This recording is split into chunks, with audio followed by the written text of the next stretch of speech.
Hi viewers, welcome to BS talk show. నేను మీ బుర్రా శ్రీనివాస్.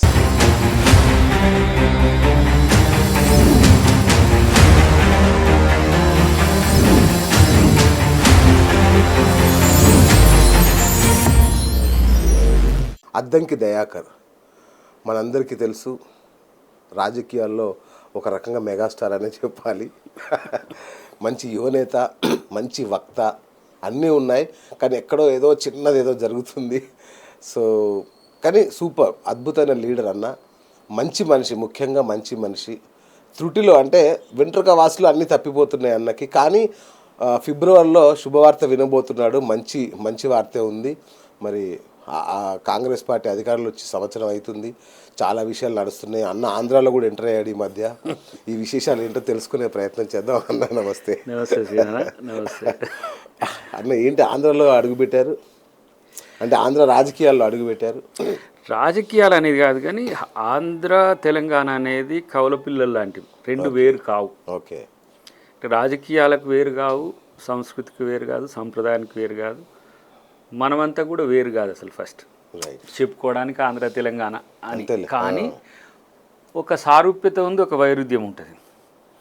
రాష్ట్రాలుగా విడిపోయినాం కానీ మనుషులుగా కలిసే ఉన్నాం. రాజకీయాలు కూడా కలిసే చేస్తున్నాం. అన్న, ఇది భయం వేస్తుంది నువ్వు చెప్తుంటే, ఏదో జరగబోతుంది అనిపిస్తుంది. మీన్స్ అంటే నేను ఏమంటున్నా అంటే, కొట్లాడేటప్పుడు మనమే ఉన్నాం కాబట్టి జాగో బాగోలు లేవు కదా అప్పుడు కూడా. ఏదో కేసీఆర్ అటు ఇటు అంటుండే, కానీ వెనుకబాటుతనం బేస్గా ఆ రోజు విడిపోయినాం. కానీ ఎప్పుడు మానసికంగా తెలుగు వాళ్ళు విడిపోయి ఉండరు. ఆ రోజు ఉమ్మడి మద్రాసు రాష్ట్రంలో ఉన్న, ఇక్కడ మనం తెలంగాణ హైదరాబాద్ నిజాం సర్క్యూట్గా ఉన్నా కూడా తెలుగు వాళ్ళ మధ్యన అదొక బంధం ఉంటుంది. దట్టు నాకు ఆంధ్ర రిలేషన్స్ ఎక్కువ. ఇప్పుడని కాదు, ఇప్పుడు చాలామంది లీడర్లు ఆంధ్రాలో ఏం తిరిగినరో, కానీ ఇచ్చాపురం నుంచి మొదలు పెడితే అటు ఇటు అనంతపురం, హిందూపురం వరకు, గుత్తి కానీ అసలు నేను తిరగని ప్లేస్ లేదు. నేను రాజకీయాలు కాదు, సామాజిక ఉద్యమాల్లో కూడా నేను సిఏఎన్ఆర్సీతో పాటు మ్యాక్సిమం ఇప్పటికి కూడా నాకంటే జాతీయ మాలమానాడు అధ్యక్షునిగా ఉన్నా కాబట్టి ఆంధ్రప్రదేశ్లో కూడా ఆర్గనైజేషన్ ఉంటుంది. బేసికల్గా మా ఆవిడ వాళ్ళ పెద్దమ్మ వాళ్ళు విజయవాడ ఉంటారు, అంటే ఊరు. సో కాబట్టి ఎప్పుడు సంక్రాంతి వాళ్ళ అమ్మమ్మ, పెద్దమ్మ, ఈమె కూడా ఎక్కువ అటు ఇటు ఉంటుండే. బట్ ఏంది, నాగార్జున సాగర్ అంటే మీకు అటు మాచర్ల అయినా ఇటు కృష్ణా అనుకోవచ్చు. అయితే నీకు అర్హత. సో మొన్న పోయినప్పుడు కనకదుర్గ టెంపుల్ విజిట్ చేసినప్పుడు ఒక 1/2 hour to 45 minutes మొత్తం ఆంధ్ర మిత్రులంతా ఇట్లా ఉండి, నేను బరిలు కూడా చూసిన, జనసేన బరి, టీడీపీ బరి, వైసీపీ బరి, ఇట్లా చూస్తే అంటే పండుగకు పార్టీలు వచ్చినాయి, పార్టీకి పండుగలు వచ్చినాయి, కానీ పండుగకు కూడా పార్టీలు వచ్చినాయి. ఇది ఏంటి అని చూస్తే వాళ్ళ మధ్యన పొరపత్యాలు కనపడ్డాయి.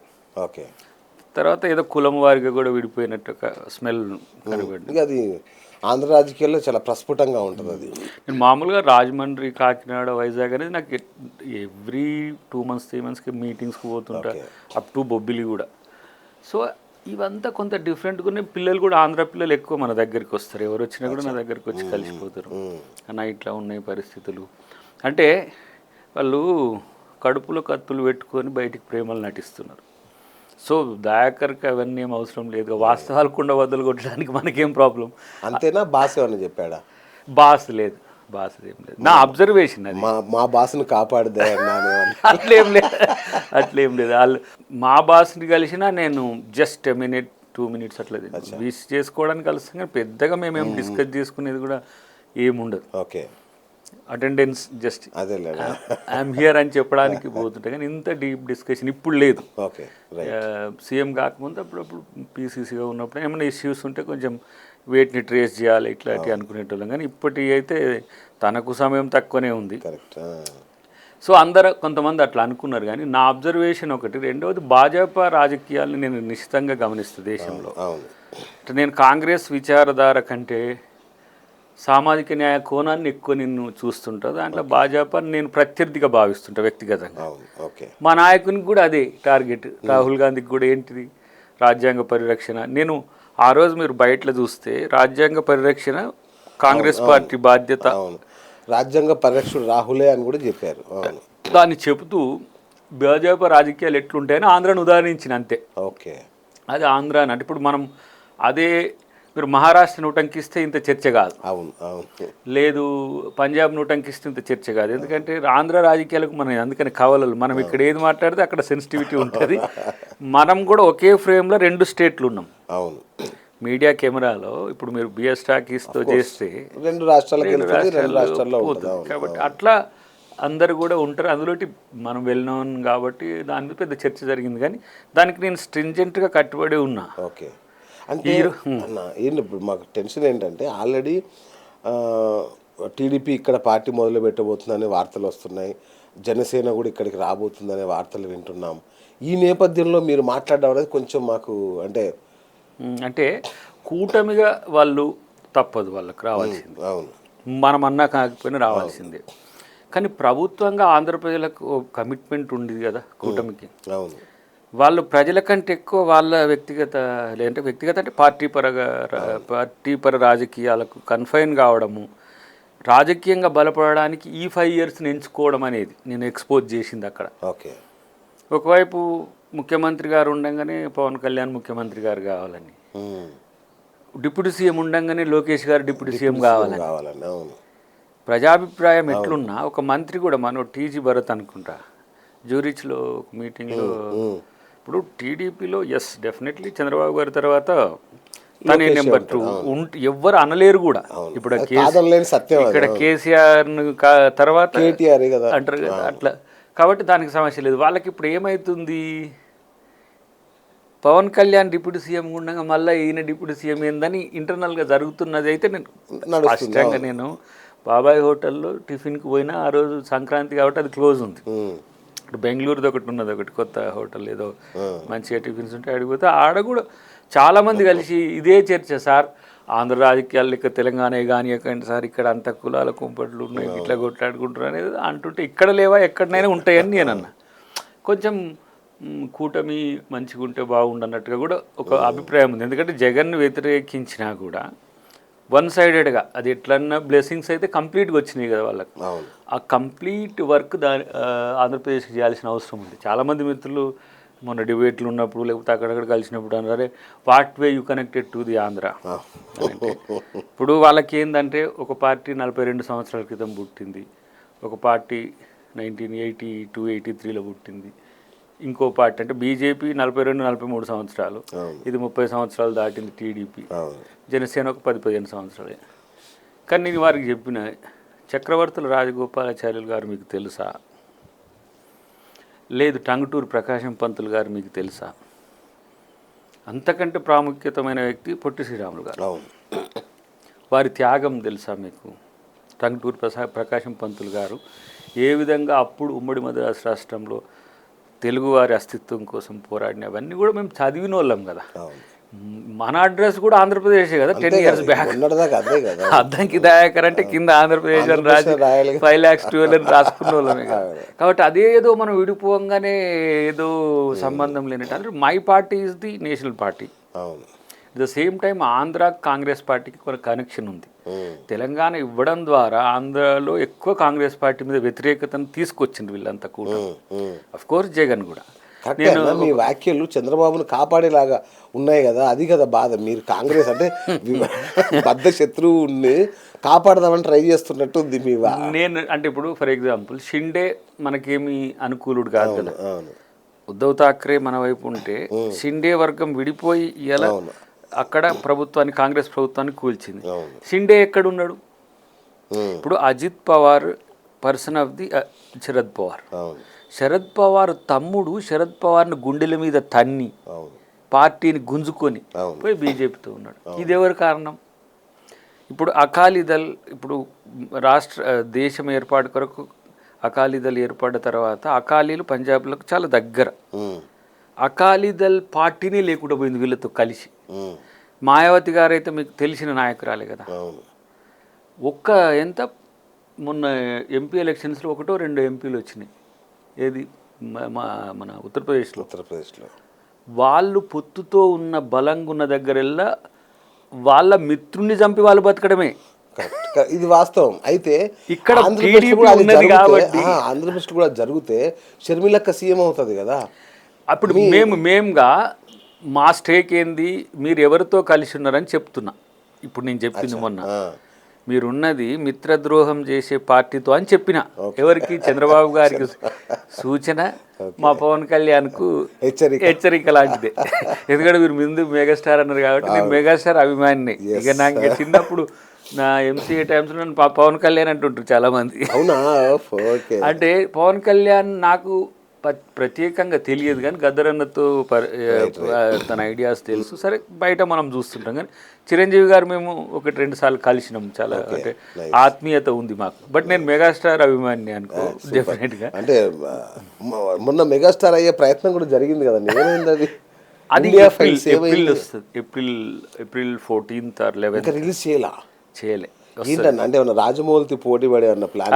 3 ఏళ్ళు దాటిపోయింది కదా ఇప్పటికి, 3-4 ఏళ్ళు. అంటే అది దాని స్టిపులేటెడ్ టైం కూడా 25 ఏప్రిల్ తర్వాత నుంచి 25 డిసెంబర్. ఇప్పుడు ఆ మూవీ అంటే చాలా మందికి నువ్వు ఎందుకు మూవీస్తో ఎక్కువ ఉంటావు కాబట్టి, అది పీరియాడిక్ మూవీ కాదు, ఒక హిస్టారికల్ మూవీ. అంటే హిస్టరీతో బేస్ అయి ఉంటుంది.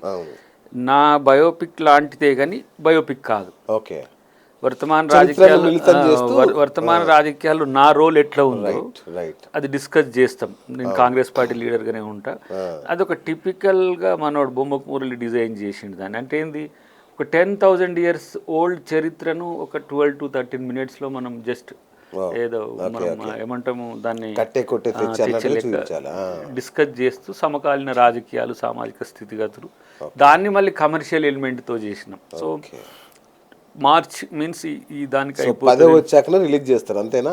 అంతే, ఆల్మోస్ట్. పదవి కూడా కాదు, నేను అనుకున్న ఏప్రిల్ 5th, 11th, 14th ఈ 3 ఒక రోజు జగజీవన్ రామ్ జయంతి ఉంది, పూలే జయంతి ఒక రోజు ఉంది, 14th అంబేద్కర్ జయంతి ఉంది. ఇద్దరు వే నిర్మాత ఇష్టం అక్కడ కూడా ఉంది కదా, కొన్ని సెన్సార్ ఇష్యూస్ ఉంటాయి. తర్వాత మల్టిపుల్ లాంగ్వేజెస్ కూడా, మేబీ ఇంగ్లీష్ 5 లాంగ్వేజెస్, ఇంగ్లీష్, ఇప్పుడు స్పానిష్ కూడా ట్రై చేస్తున్నాము. సో అది కొంత టైం పడుతుంది. కాబట్టి అది ఎప్పుడొచ్చినా దానికి ఏమంటాము, ఇప్పుడే రావాలని ఏముండదు దానికి చెప్పడంలో, కథ సో ఒక్కసారి మన చరిత్ర మనం తెలుసుకునే ఒక ప్రయత్నం కాబట్టి అది త్వరలోనే రావచ్చు. అది కూడా కొంత సెన్సేషన్స్ ఉంటాయి. అంటే అన్న ఒకటి నాకు చాలా సంతోషం, ఇంత చిన్న వయసులో బయోపిక్ లో కూడా మనమే నటించాల్సి రావడం అనేది నిజంగా ఒక అదృష్టం. అది అయితే మనోడు మురళికి నాకు ఒక రోజు ఫోన్ చేసి చెప్పిండు ఇట్లా, అన్న మీరు ఒక మూవీ చేయాలంటే నేను కొంచెం ఫస్ట్ గిచ్చుకున్నాను. కరెక్ట్ అంటే ఈరోజు ఏప్రిల్ 1st కాదు కదా అనుకున్నా. అంటే ఎందుకు అని అన్న, సంథింగ్ ఇక నీ పాత్ర నువ్వు చేయాల్సి వస్తుంది కొంచెం ఇట్లా అని అన్నాడు. అంటే మరి మనకేమో యాక్షన్లు అంతా థరో లేదు, అంతే కదా. బట్ అఫ్ కోర్స్ చిన్నప్పుడు ఈ నాటకాలు, డ్యాన్సులు ఇవన్నీ మామూలుగా చిరంజీవి రాజకీయాల్లో అది మనకు అలవాటే ఉంటుంది కాబట్టి, అంటే అనుకోకుండా అలవాటు అవుతుంది కదా. అట్లా అడిగిన తర్వాత స్టోరీ లైన్ చెప్తే లైన్ కరెక్ట్గా ఉన్నది, బట్ నేను ఆ పాత్రలో కరెక్ట్గా నా ఆహార్యం అవన్నీ ఇన్క్లూడ్ అవుతాయి అన్నప్పుడు దాన్ని మన నేటివిటీకి తగ్గట్టుగా చేంజ్ చేసి చాలా నాకు తెలిసి అయితే అది కీరవాణి గారు కూడా దాన్ని చూసిండ్రు కొంత. గద్దర్ గారు కూడా స్టోరీ మొత్తం ఆయన స్టోరీనా, ఆయన ఇచ్చాడా స్టోరీ? గద్దర్ గారు ఇచ్చారా? వారి తర్వాత మురళి గారు వారు కూర్చొని దాని డెవలప్మెంట్ కొన్ని కాంట్రాస్ట్ ఉన్నప్పుడు, ఇప్పుడు చరిత్రని చెప్పేటప్పుడు సాక్ష్యాలు లేకుండా చెప్తే అది వయబుల్ కాక, లేదంటే తప్పు చెప్పినా కూడా సమస్య అవుతుంది. విమర్శకులు మీరెమ్మటే పడుతూనే ఉంటే ఎట్లా. కాబట్టి గద్దరన్న రిఫ్రెష్ కొరకు, అంటే స్టోరీ రిఫ్రెష్మెంట్ కొరకు, తర్వాత తను కూడా సినిమాలో ఒక పాట పాడి నటించింది కాబట్టి దానికి సుచిత్ర చంద్రబోస్ గారు చేసిన కొరియోగ్రఫీ. ఫస్ట్ టైం గద్దరన్న ఒక కొరియోగ్రాఫర్ దాంట్లో చేయడం. అప్పుడెప్పుడు రంగుల కళ, మన మా భూమి దాంట్లో చేసిన ఆయన సొంతంగా చేసేది. అదే ఆయన సిగ్నేచర్ డాన్స్. ఆ సిగ్నేచర్ డాన్స్ను అక్క సేమ్ ఎట్లా గద్దరన్న ఎట్లా ఆయన స్టైల్ను మిస్ కాకుండా చేసిన పాట అది, బానిసలారాలేంటి అనే పాట. సో అట్లా ఆయన ఉన్నాడు. తర్వాత కీరవాణి గారు ఆ పాటకు మ్యూజిక్ చేయడానికి మురళి గారు గద్దరన్న కలిసి ప్లాన్ చేస్తే, ఆ పాట చేయడం కాదు కానీ నాకు అది స్టోరీ ఏంది అన్న తెలుసుకున్న తర్వాత ఇంకో పాట ఇది తిరిగి చూడనేది ఉన్నది. అది మీరే పాడాలి సార్, బాగుంటుంది, మీ గొంతుతో అది హృదయంగా ఉంటుంది అని చెప్పి ఆయనతో పాడించిన తర్వాత ఇక ఇన్ని నేనే చేసిన కదా ఇక సినిమా కూడా నేనే చేస్తాను అని చెప్పి వారే ఒప్పుకున్నారు దానికి. సో అది ఒక మంచి ఏమంటాము సందేశం అనే దానికంటే కూడా తెలంగాణ ఉద్యమ నేపథ్యం అన్న మొత్తం తెలంగాణ లేదు, కాదు, ఇండియా ఫైల్స్ అది. అవును అవును, మీన్స్ ఇండియా ఇప్పుడు మనకు వేదిక ఎరా, ఓకే, తర్వాత ముస్లిం ఎరా ఉంది, బ్రిటిష్ ఎరా ఉంది, ఆ టైంలో ఫస్ట్ హ్యుమానిటీ ఎరా ఫస్ట్లో ఎట్లా ఉంది 10,000 years బ్యాక్ చరిత్ర ఇట్లా చెప్పుకుంటూ ఓకే, ఇప్పుడు పొలిటికల్ సోషియో ఎకనామికల్ మూమెంటం ఎట్లా ఉంది దేశంలో అనేది ఇండియా ఫైల్స్ అది. ఇండియా భారతదేశం ఇండియాగా మారడం కాన్స్టిట్యూషన్ ఎలా ఉంటుంది ఓకే, అంటే దీనికి జరిగిన పరిణామాలు ఏంది, ఒక మన భారత మానవ పరిణామక్రమం అంతా కూడా చర్చ ఉంటుంది. కాశ్మీర్ ఫైల్స్ లా ఉంటుందా ఏంటి? Kashmir files incident based. అప్పుడు ఏంది అక్కడ ఉన్న బ్రాహ్మణుల మీద దాడినే కాశ్మీర్ ఫైల్స్, జమ్మూ ప్రాంతంలో ఉండేది. కానీ ఇది తరాలుగా 7 తరాల చరిత్ర ఉంటుంది ఒక అట్లా. కాబట్టి దాన్ని చెప్పడం కంటే చెప్పలేను కరెక్ట్గా, అది చూస్తే అర్థమవుతుంది. దాన్ని అంత మంచిగా ఇప్పుడు ఏంది ఏమో ఏదో కొత్త టెక్నాలజీ వచ్చిందట డిజిటల్లో గ్రాఫిక్స్ది. ఈ ఎరానంతా కూడా మనకు మళ్ళీ వాడొద్దట. ఏంటి ఏమన్నా ఇతర సినిమాలు వాడినా వాడినా ఏదో బ్లాక్ పడుతుంది, బ్లాక్ చేస్తారు, కొంత రిఫ్రెష్ చేస్తున్నారు. సో ఏదున్నా కూడా నిజంగా మీరు అన్నట్టు ఒక లక్కీనే అది, నిజంగా అదృష్టం. మన బొమ్మ మనం తెర మీద కూర్చొని చూడడం అది ఒక చర్చ కూడా ఉంది. అందరు రాజకీయ నాయకులు సినిమా వాళ్ళు రాజకీయాలకు వస్తారు, తర్వాత నా పాత్ర నేను చేయడం. ఇప్పుడు రాజశేఖర రెడ్డి గారి పాత్ర ఉంది, ఎవరు మమ్ముట్టి గారు చేసిండ్రు. అట్లా ఏ పాత్ర ఇప్పుడు ఇందిరాగాంధీ ఉంటే కంగనా రనౌత్ చేసినట్టు. కానీ నాది నేనే చేసుకునే అదృష్టము అవకాశము మనకు మురళి ఇవ్వడం ఒక అందుకు మంచిది. సినిమాలో కంటిన్యూ అవుతారా లేదంటే ఇది ఒక్కదానికి పరిమితం అవుతారా? చూద్దాం. మంచిగా ఇట్లాంటివి వస్తే ఒకటి భీమ్ బోస్ అని చర్చ జరుగుతుంది. అంటే భీమ్ అంటే అంబేద్కర్, సుభాష్ చంద్రబోస్. ఇంకా అది చాలా పెద్ద ప్రాజెక్ట్, చూడాలి. ఎందుకంటే సెకండ్ వరల్డ్ వార్ బేస్గా టూ ఇండియన్ మైండ్స్. అటు ఒక ఆయన బ్రిటిష్కు మద్దతుగా ఉంటాడు అంబేద్కర్ గారు, మన సుభాష్ చంద్రబోస్ జపాన్ జర్మనీకి ఉంటాడు. సో బట్ ఒక ఆయన గెలిచినా ఒక ఆయన ఓడిపోయినా 2 మైండ్స్ గెలుస్తాయి. ఇండియా మైండ్స్ గెలుస్తాయి. అది ఒకటి సోషల్ బేస్డ్గా తీద్దామని పాత్రలు అవి అట్లా చేయాలని ఒక ఆలోచన ఉంది. బట్ నడుస్తుంది చర్చ. అట్లాంటివి వస్తే చేయొచ్చు. మనం కదా హీరోయిన్లు అది మనలాంటి వాళ్ళకి కాదు.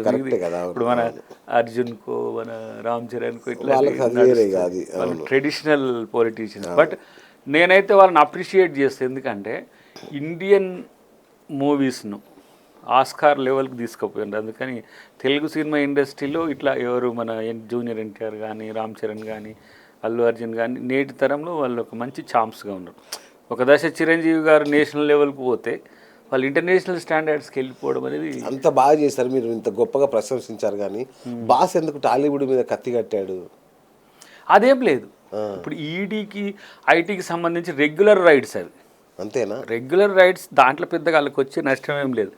పుష్ప విషయంలో కొంతమంది అన్నారు, కానీ మనం ఎప్పుడు కూడా సఫరర్ వైపు ఉండాలి కదా గవర్నమెంట్. ఎప్పుడు కూడా ఇప్పుడు ఆమె చనిపోయింది, అక్కడ ఎవరు కనెక్ట్ అయ్యాలంటే నీకు అల్లు అర్జున్ అరెస్ట్ కాదు నా దృష్టిలో.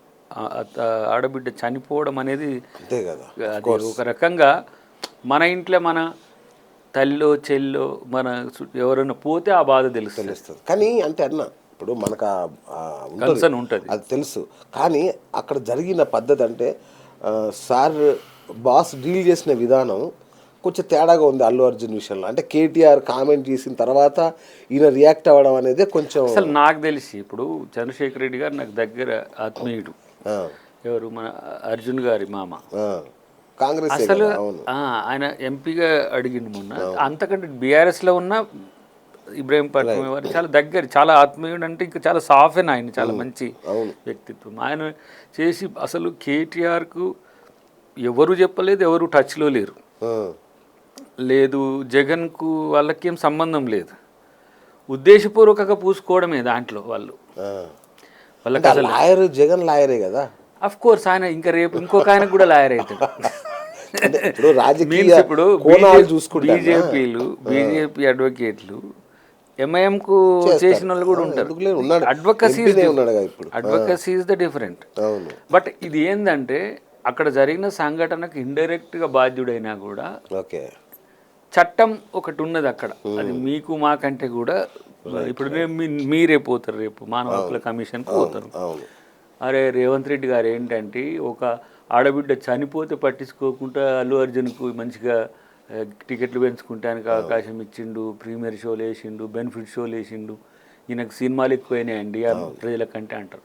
కాబట్టి ఎప్పుడు ప్రభుత్వంది ప్రజాకోణమే ఉంటుంది. అందుకని ప్రజాపాలన. ఒక్క మాట మీద నేను ఒకటి అడుగుతా. అసెంబ్లీలో చెప్పాడు ఇంకోసారి ఎవరు నా దగ్గర రావద్దు, సినిమా రేట్లు పెంచమని అడగొద్దు అని. వెంటనే దిల్ రాజు కోసం ఉల్లంఘించడాన్ని ఎట్లా చూడాలన్నా? ఆ రోజు జరిగిన సంఘటన కూడా మీకు తెలుసు కదా, ఏది మన కమాండ్ కంట్రోల్ ఆఫీస్లో అందరితో కలిసి ఒక మీటింగ్ అయింది. పెంచేది లేదన్న తర్వాత చాలామంది ఇండస్ట్రీ పెద్దలు కోరినట్టున్నది తర్వాత. ఎందుకంటే ఇది భారీ బడ్జెట్ సినిమా అన్నట్టు కదా, గేమ్ చేంజర్ కూడా చాలా పెద్దది. దానివల్ల కొన్ని ఎగ్జామ్షన్స్ ఉండాలని రిక్వెస్ట్ పెట్టినట్టుంది. That's it. అందుకని దాని వరకు షార్ట్ టైం 3 to 4 days ఉంచినట్టుంది అది కూడా. బట్ డిస్క్రిమినేషన్ ఏమి ఉండదు. ఇప్పుడు రేపు ఇంకా ఒక పేద నిర్మాత తీసుకొని వచ్చి తనకు ఆర్థికంగా వెసులుబాటు కావాలంటే హ్యూమనిటేరియన్ గ్రౌండ్స్లో రెస్పాండ్ అవ్వచ్చు. కానీ డెఫినెట్గా ఈ ప్రీమియర్ షోస్ ఇవన్నీ కూడా ఏమవుతున్నాయంటే కొంతమందికి చేసి కొంతమంది చేయకపోతే ఒక వివక్ష ఉన్నట్టు కదా. రెడ్డి గారు కాబట్టి రెడ్డి గారికి ఇచ్చారనేది బీభత్సమైన వివక్ష కామెంట్ వచ్చింది కదా. దాన్ని ఎట్లా ప్రొడ్యూసర్ కోణము. బట్ ఇప్పుడు రామ్ చరణ్ గారి కోణం కూడా ఉన్నది. ఎందుకంటే ఆల్మోస్ట్ ఆల్ చిరంజీవి గారి అంత ఫేమ్ అయింది ఇప్పుడు.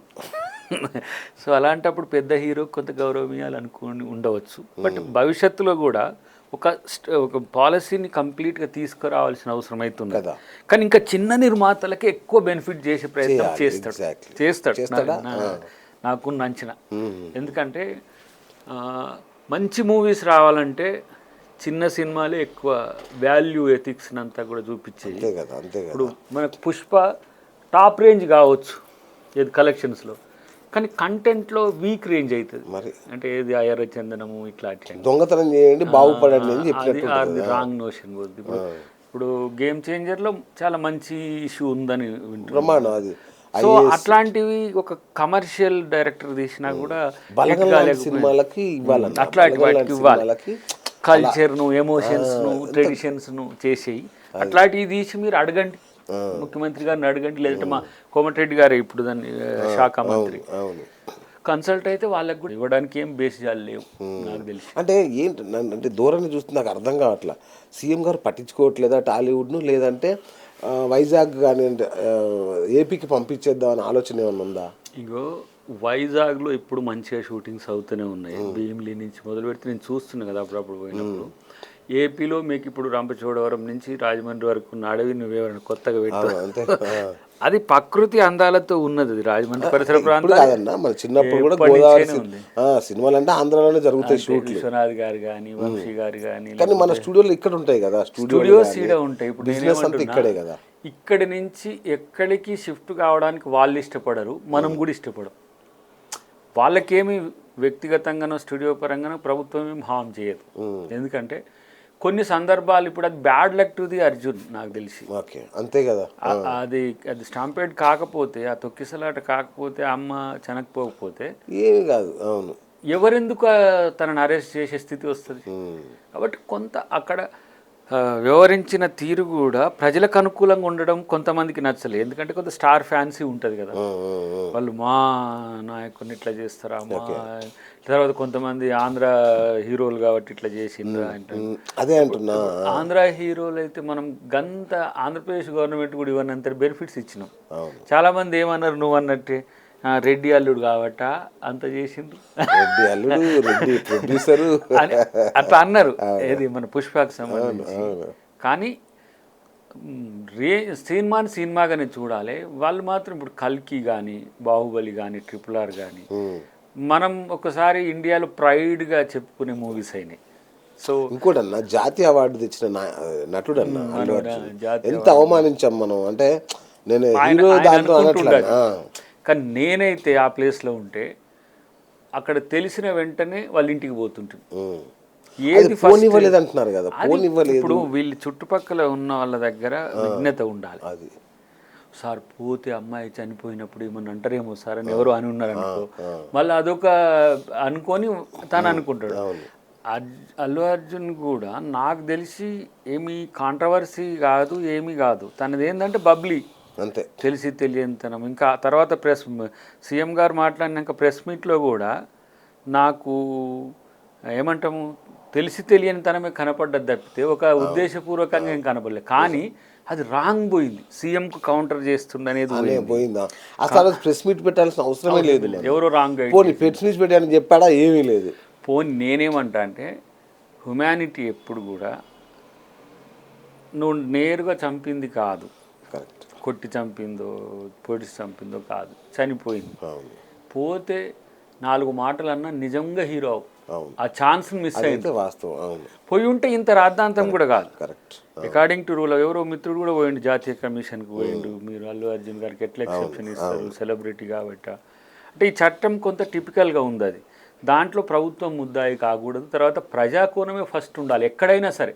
ఇప్పుడు మన గేమ్ చేంజర్ కూడా మీడియా ఈవెంట్కి, అదే మన ప్రీ రిలీజ్ ఈవెంట్కు రాజమండ్రి అయినప్పుడు పోయినప్పుడు కూడా 2 బాబులు చనిపోయారు. అది ఏమన్నా రామ్ చరణ్ తెలిసి కాదు కదా, ఈయననేం వద్దంటే పోయిండు అనేది కదా, అది సమస్య. బట్ ఏదున్నా దాంతో ఇండస్ట్రీకి ఒక అవగాహన వచ్చింది, ప్రభుత్వానికి వాళ్ళ పట్ల ఎట్లా ఉండాలని ఒక అవగాహన వచ్చింది. కాబట్టి అది దాన్ని కొనసాగించడానికి ఒక అవకాశం ఉంటుంది. వండర్ఫుల్ అన్న. రైట్. మందకృష్ణ అన్న చాలా గొడవ చేస్తున్నాడు. ఈయన మీరు ఎవరు సహకరించట్లేదు, మీరు ఇబ్బంది పెడుతున్నారని బాధపడుతున్నాడు. ఇప్పుడు ఆయనదైన కోణంలో తను సక్సెస్ కావడానికి ఒక ప్రణాళికబద్ధంగా వెళ్తున్నాడు. ప్రభుత్వం తనకు సహకారంగానే ఉందనేది నాకున్న సమాచారం. ప్రభుత్వం సో ఇప్పుడు ఎంపిరికల్ డేటా అనేది ఇంపార్టెంట్. ఓకే, మళ్ళీ అన్సైంటిఫిక్గా చేసింది అనుకో అది పెద్ద సమస్య వస్తుంది. చేస్తే మళ్ళీ ఇటువైపు మాల సంఘాలు ఎట్లా రెస్పాండ్ అయితే అనేది ఇదొక కంటిన్యూటీ. నాకు దాంట్లో నేను చాలా రోజులు మాలమానాడు అధ్యక్షునిగా ఈ వర్గీకరణకు వ్యతిరేకంగా పనిచేసిన అనుభవం కూడా ఉన్నది. కానీ ఇది ఒక కాన్స్పరసీ లాగా కనపడ్డ తర్వాత నేను వర్గీకరణకు వ్యతిరేకంగా ఇక కొట్లాడాలని అనుకోలేదు. ఓకే, ఎందుకంటే ఇప్పుడు అదేదో పార్లమెంట్లో చట్టం చేస్తే సమస్య పోవు, అది చేయలేదు. రాష్ట్రాలకు అవకాశం ఇచ్చిండ్రు, రాష్ట్రాలకు రిజర్వేషన్ల మీద చేసే అవకాశం ఉందా లేదా అనేది మనకి ఇప్పుడు తెలుస్తుంది. ప్రభుత్వం వరకు మేము ఇప్పుడు ఫస్ట్ ఉత్తమ్ గారి కమిటీ వేసినాం, దాని రికమెండేషన్స్ సింగిల్ జడ్జికి సంబంధించి అది ఏంది జ్యుడిషియరీ కమిటీ. సో దాంట్లో ఉండే జ్యుడిషియల్ ఇష్యూస్ అన్నిటి కూడా రివ్యూ చేసిన తర్వాత వాళ్ళ గైడెన్స్ ప్రకారం ప్రభుత్వం చేస్తుంది. ఆయన ఒంటరి కాలేదు కదా, సమాజం నుంచి పెద్ద ఎత్తున తనకు మద్దతు అయితే వస్తుంది. మేముగా చేయలేము కదా, పార్టీగా అయితే చేస్తాం. కానీ మేముగా చేసిన వాళ్ళకి ఇప్పుడు నాకు మధ్యలో అవుతుంది, ఇటు మాలా ఇటు మాది. కాబట్టి నేను ఎటువైపు ఉండాలి తీవ్రంగా ప్రతిఘటిస్తున్నారు కదా, అది ఉంది మొదటి నుంచి ఉంది. అంటే నాది ఒక మౌలికమైన ప్రశ్న అన్న, అంటే మీరు ఏ దానికి సంబంధించింది కాకుండా ఒక మామూలు సగటు వ్యక్తిగా చెప్పండి. వాళ్ళు నిజంగానే చదువులో కానీ సామాజికంగా రాజకీయంగా వెనుకబడ్డారు మాదిగలు కదా, వాళ్ళకు ఒక కొంత రిజర్వేషన్ కల్పించి వాళ్ళని కొంచెం అంటే కొంచెం పైకి తీసుకొస్తే బాగుండేది కదా. నేనైతే సర్దుబాటు చేసుకోలేము. జరిగిన మార్పులకు అనుకూలంగా నేనైతే ఎవరెంతో వారికంత అనే దాని విషయం నేను విభేదించా. Right, super. ఎందుకంటే దామాషా అనేది అంబేద్కర్ గారు అప్పుడే సూచించిండ్రు. అవును, అది సాధ్యం కానప్పుడు ఆయన రిజర్వేషన్స్కి ఒప్పుకున్నాడు. ఇప్పుడు పూనా ప్యాక్ట్లో ఏంటి, జనాభా దామాషానే ప్రతిపాదన. రెండవది ప్రతి నియోజకవర్గంలో ఎస్సీ రిప్రజెంటేటివ్స్ ఉండాలని. ఆ సందర్భం వచ్చినప్పుడు అట్లయితే ఏమవుతుండే, ఎవరు ఎక్కువ ఉంటే వాళ్ళకి ఆ సీట్ వచ్చు. సపోజ్ ఒక ఎంపీ ఒక కాన్స్టిట్యున్సీకి ఉన్నాడు, ఎక్స్ కాన్స్టిట్యున్సీకి, సేమ్ ఎస్సీ కాన్స్టిట్యున్సీకి ఎస్సీ ఎస్టీలకు కలిసి ఒక ఎంపీ ఉంటాడు. ఆ నియోజకవర్గంలో ఎవరు ఎక్కువ సామాజిక వర్గం ఉంటే వాళ్ళకి టికెట్లు ఇద్దరు. పొలిటికల్ సిస్టమ్ కులం ఉంటేనే టికెట్లు ఇస్తారు. దానివల్ల మేలు జరుగు. కానీ అదేమైంది, హిందువులను విభజించడానికి అంబేద్కర్ ఏదో ప్రయత్నం చేస్తుండని గాంధీ గారు మళ్ళీ ఆయన ఒక నిరాహార దీక్ష చేయడం, దానివల్ల అంబేద్కర్ గారికి చెడ్డు పేరు వస్తుందని ఆయన కాంప్రమైజ్ కావడం. అప్పుడు 15% వీటికి ఎవరెంత ఉన్నా ఎస్టీలు, ఇప్పుడు ఎస్టీలు కొన్ని ప్లేస్లో 90% ఉన్నా కానీ 90% రిజర్వేషన్ ఇస్తారు. ఎస్సీలు 20% ఉంటే 20-30% ఉంటే 30 ఇస్తారు అకార్డింగ్ టు కాన్స్టిట్యూషన్.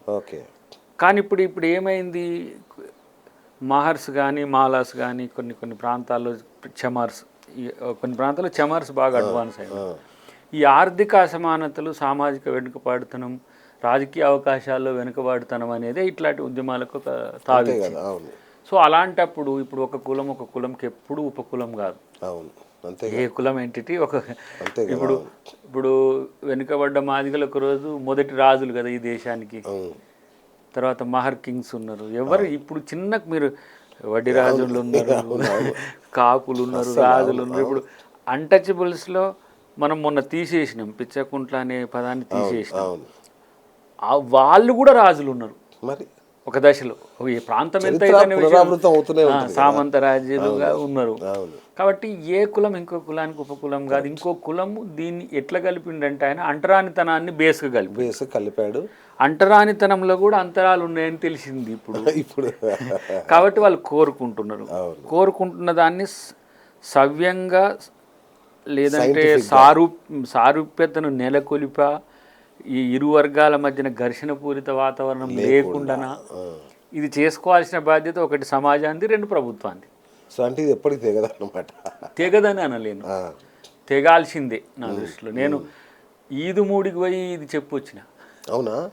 ఏది 25th years of MRPS establishment day రోజు. ఆ రోజు కిషన్ రెడ్డి గారు ఉన్నారు, హోంశాఖ సహాయ మంత్రి అప్పుడు. ఆయన తాను, మందకృష్ణ గారు, నేను, సంపత్ గారు కలిసిపోయినాం. సరే మేమంటే అప్పుడు మమ్మల్ని కాంగ్రెస్ వాళ్ళు అనుకున్నారు, కానీ నేను ఐఎమ్ ది ప్రెసిడెంట్ ఆఫ్ మాలమా. 2 హోదాలతో చెప్తున్నా, ఇది సమస్య పరిష్కరించండి అన్న. ఈ సమస్య పరిష్కరించిన వాళ్ళు గొప్పోళ్ళు అన్న.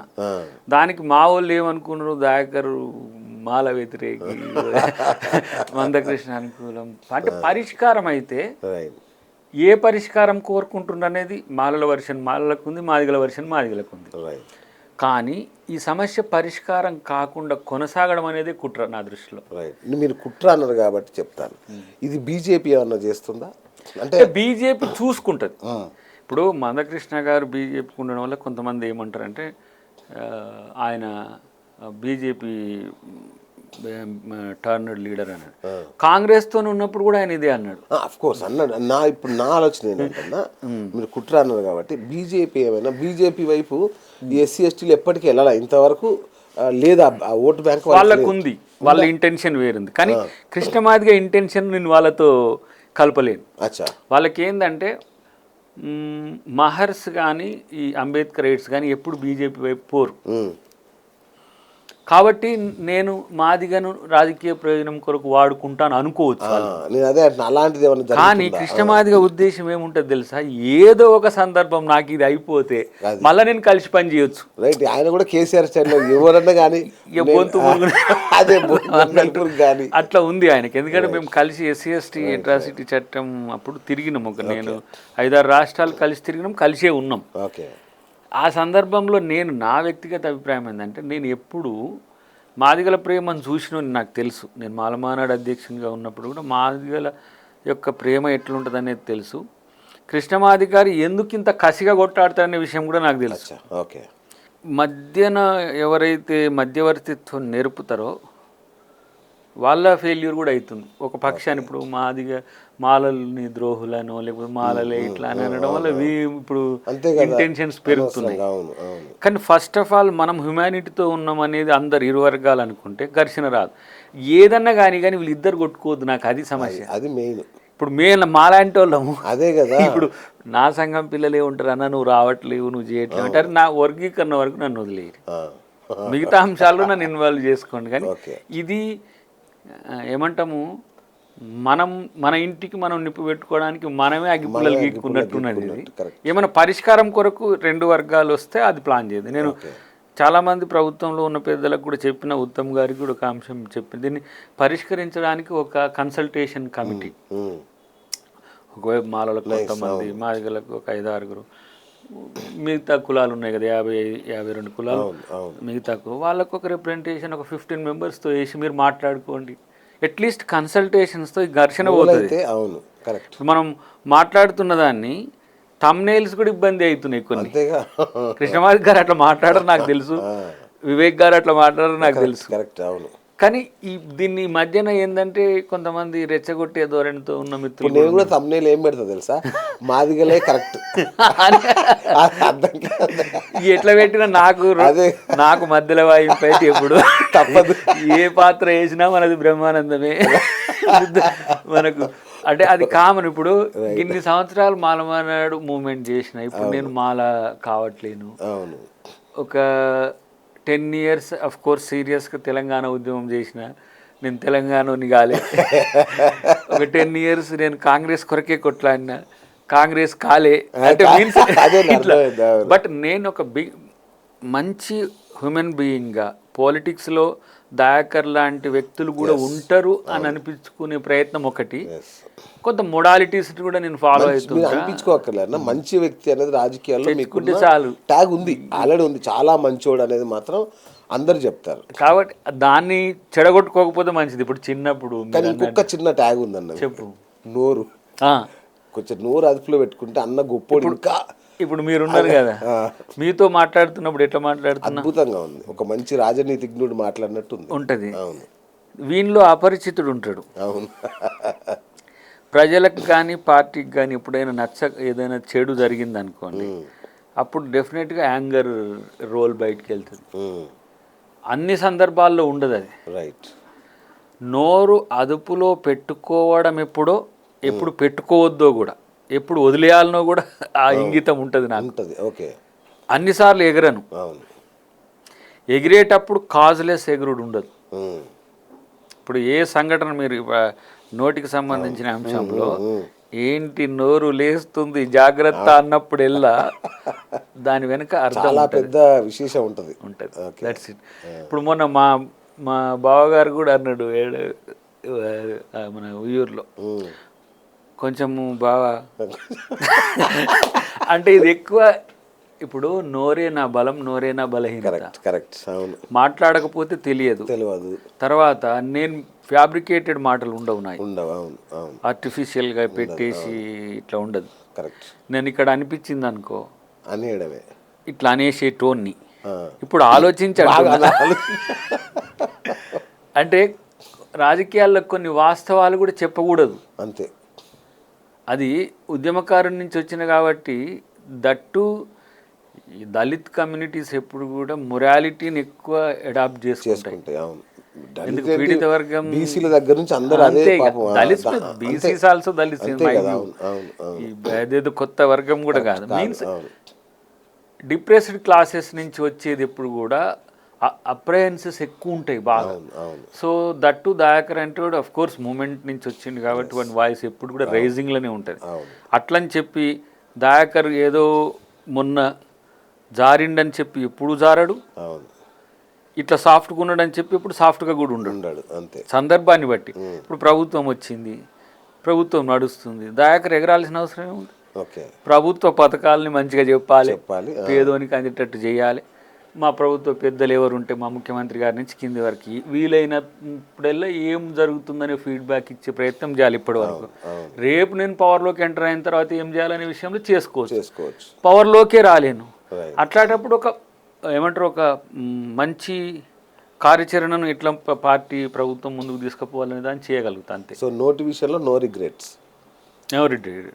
ఉండవు అన్నదానికి ఒక అర్థం ఉంటుంది. అక్కడ వెంకటరెడ్డి గారు అన్న దాంట్లో ఆ పదం డిలీట్ చేసుకోవాలి, భావాన్ని డిలీట్ చేసుకోవద్దు, పదాన్ని డిలీట్ చేసుకోవాలి. అది కూడా ప్రజల నుంచి సేకరించింది. దానివల్ల పెద్ద ఇప్పుడు నా ఉన్నతికి అడ్డం కూడా అదే అంటారు చాలా మంది. నిజం కూడా అదే కదా, వాస్తవం కాదా? అవునా? అది కానే కాదు. ఓకే, ఈ సందర్భం వచ్చినప్పుడు చెప్తా, కానీ ఇప్పుడు అవసరం లేదు. కాబట్టి వెంకటరెడ్డి గారితో అంటే ప్రతి ఇంటర్వ్యూలో నేను ఇది చెప్పాల్సి వస్తుంది. కానీ ఆయన ఎప్పుడు కూడా నాకు వ్యతిరేకంగా అంత సీరియస్గా చేయడు. జరిగే రాజకీయ పరిణామాలు ఉంటాయి, స్టేట్ లెవెల్ కాంపిటీషన్ ఉంటుంది, ఇంటర్నల్ డిస్ట్రిక్ట్ కాంపిటీషన్స్ ఉంటాయి. బట్ అని చెప్పి నేను ఎప్పుడు దయాకర్ పదవి కొరకు మాత్రమే పాకులాడింది లేదు. అవునులే, ఎందుకంటే నేను చూస్తున్నా కదా, నాకంటే ఎన్ని పదవులు, ఒక్కటా రెండా, ఇట్లా ఇక్కడ దాకా వచ్చి ఇక సంబరాలు చేసుకొని స్వీట్లు పంచుకున్నాక కూడా మీ పదవులు ఆగిపోయిన సందర్భాలు. మనం రేపు వస్తేనే ఆప్టిమిస్టిక్ అప్రోచ్లో ఉండాలి. అంటే అసలు దయాకర్లో ఈ ఓపిక సహనం ఉంటుందని ఊహించినావా? నేను అదే అంటున్నా, ఇంత ఓపిక ఏంటారు ఇన్ని ఇట్లా నోటి దాకా వచ్చి వెనక్కి తీస్తుంటే కూడా నాకు అవకాశాలు పార్టీ ఇచ్చింది తప్పితే దాని కొరకు నేను పోరాడలే. ఓకే, దయాకర్ ఎలిజిబుల్ కాబట్టి ఎమ్మెల్యే సీట్ ఇచ్చేద్దాం. ఫస్ట్ టైం ఎట్లా ఓడిపోయినామనేది తెలియదు, సెకండ్ టైం ఓడిపోయింది ఎట్లా నాకు తెలుసు. కాబట్టి అది నా ఓటమి కాదు, మళ్ళీ ఇంకా అది కోర్టులో ఉంది, అది తీర్పు ఎప్పుడు వస్తుందో చూద్దాం. ఇక అది ఎట్లా ఆ తీర్పు వస్తే ఎట్లుంటుంది అంటే చనిపోయిన వ్యక్తికి పూలాలంకరణ చేసి నేను గెలిచిందని వచ్చినా కూడా సరే, అయినప్పటికీ కూడా అది తెలవాలనే ఉద్దేశం. బట్ నేను థర్డ్ టైం సీరియస్గా దయాకర్ ట్రై చేయలేదు.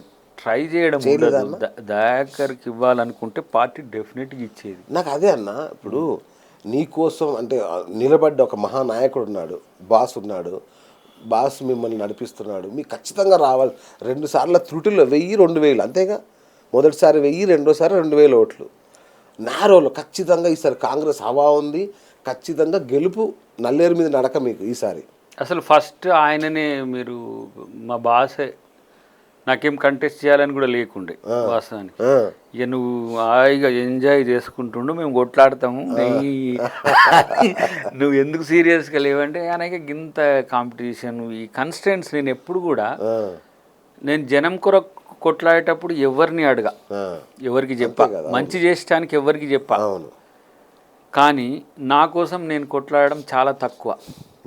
నాకు ఇది కావాలని కొట్లాడడంలో నాకు ఆ వీక్నెస్ ఉంటుంది, నా డిఎన్ఏ డిఫెక్ట్ అది, మా డాడీ నుంచి వచ్చిన. అంటే మనం ఎంతసేపటికి మనం ఏం చేస్తామని ఆలోచిస్తా తప్పితే నాకేమొస్తుందని సెకండరీగా పెట్టుకుంటా. రేపటి రోజు ఇప్పుడు మా బాసే సీఎం, మా బాసే ఆ రోజు పిసిసి ఆయన, నువ్వు సీరియస్గా ట్రై చేస్తలేవు, నీకు ఇంటెన్షనల్గా ఏమైనా వెనకకు పోవాలని ఉందా ఇట్లా అన్నప్పుడు కూడా నేను చెప్పిన, నేను నా ప్రయత్నం నేను చేస్తా, మీరు సహకరించండి, రాకుండా పెద్ద సీరియస్గా తీసుకోకూడదని చెప్పిన ముందే. తర్వాత ఉన్నాయన్నీ కూడా నాకు కబడ్డీలు వచ్చినాయి చుట్టూ, ఆ టికెట్ రాలే, అయినా కూడా నేనేం ఇమ్మాచ్యూర్గా అది ఉంటే ఉండు లేకపోతే లేదు టైప్ ఏమి ఉండవు. ఎందుకంటే అది నా వ్యక్తిగత, దయాకర్ పదవి కొరకు ఎంత దిగజారుతుండేం రా అని సమాజం అనుకోవద్దు, నా మీద ఒక అంచనా ఉంది.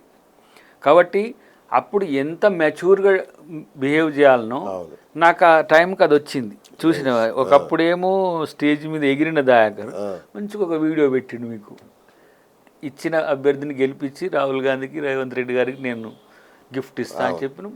55,000 మెజారిటీతో గెలిపించినాం, సామ్యుల్ గారిని ఎమ్మెల్యేకి ఇచ్చినాం. ఒకరి ప్రమేయం ఒకటి ప్రభావం ఏమి ఉండదు, పార్టీ సీటు గెలుపు ఒకటి. రెండవది దయాకర్ను కాంట్రాలకు దించడం అవసరమా అని కూడా అధిష్టానం ఆలోచిస్తుంది కదా, ప్రత్యామ్నాయం వినియోగించుకోవచ్చు కదా అని. అది వాళ్ళ నిర్ణయమే. ఏజీసీ పెద్దల ఏమంటారు మీటింగ్లోనే జరిగిన నిర్ణయం అది. దయాకర్ను హోల్డ్ ఆన్ చేయండి, నష్టమైంది ఊరుకుంటాడు మన పిల్లగాడు, అట్లా జరిగిన నిర్ణయం అది. కాబట్టి నేను ముందే కొన్ని టీవీలకు, కొన్ని మీడియా మిత్రులకు కూడా చెప్పిన, వస్తే ఏంది ధన్యవాదాలు, రాకుంటే అధిష్టానం నిర్ణయం శిరోధార్యం అని చెప్తా. ఈ 2 డైలాగులు కూడా చెప్పి నేను మెంటల్లీ ప్రిపేర్డ్. కాబట్టి ఇవన్నీ కూడా రాజకీయాల్లో అవకాశాలు వస్తాయి పోతాయి, గెలుస్తారు ఓడతారు, కానీ మన వ్యక్తిత్వాన్ని, మన యొక్క ఆలోచనను ముందుకు తీసుకుపోవడమే నా లక్ష్యంగా ఉంటుంది. Dayakar accidental politician, actual politician కాదు కదా, మూమెంట్ టర్న్ లీడర్ కదా. రేపు ఇంకా టర్న్ రావచ్చు, రేపటి రోజు మనది. చిన్నపిల్లలమే కదా, ఏం పెద్దవు, అప్పుడే ఆతురత పడిపోయి ఆదుర్దా పడిపోయి వామ్మో నాకు రాలేదు, ఆయన అట్లా ఈయన ఇట్లా ఆయన అట్లా అని మళ్ళా నోటి ఏమంటావు, దయాకర్ రాకపోతేనే మంచిది, ఈ నోటి దూలగాడు ఎట్లా ప్రోటోకాల్ లేకపోతే ఇట్లున్నాడు, వస్తే ఇంకేం చేస్తాడు అనేది ఉంటదేమో. బట్ బ్రదర్ ఒక్కటి, పదవితో కొత్తగా దయాకర్కి వచ్చేది ఏమొస్తుందంటే ఆ పదవి వస్తుంది. అంతే.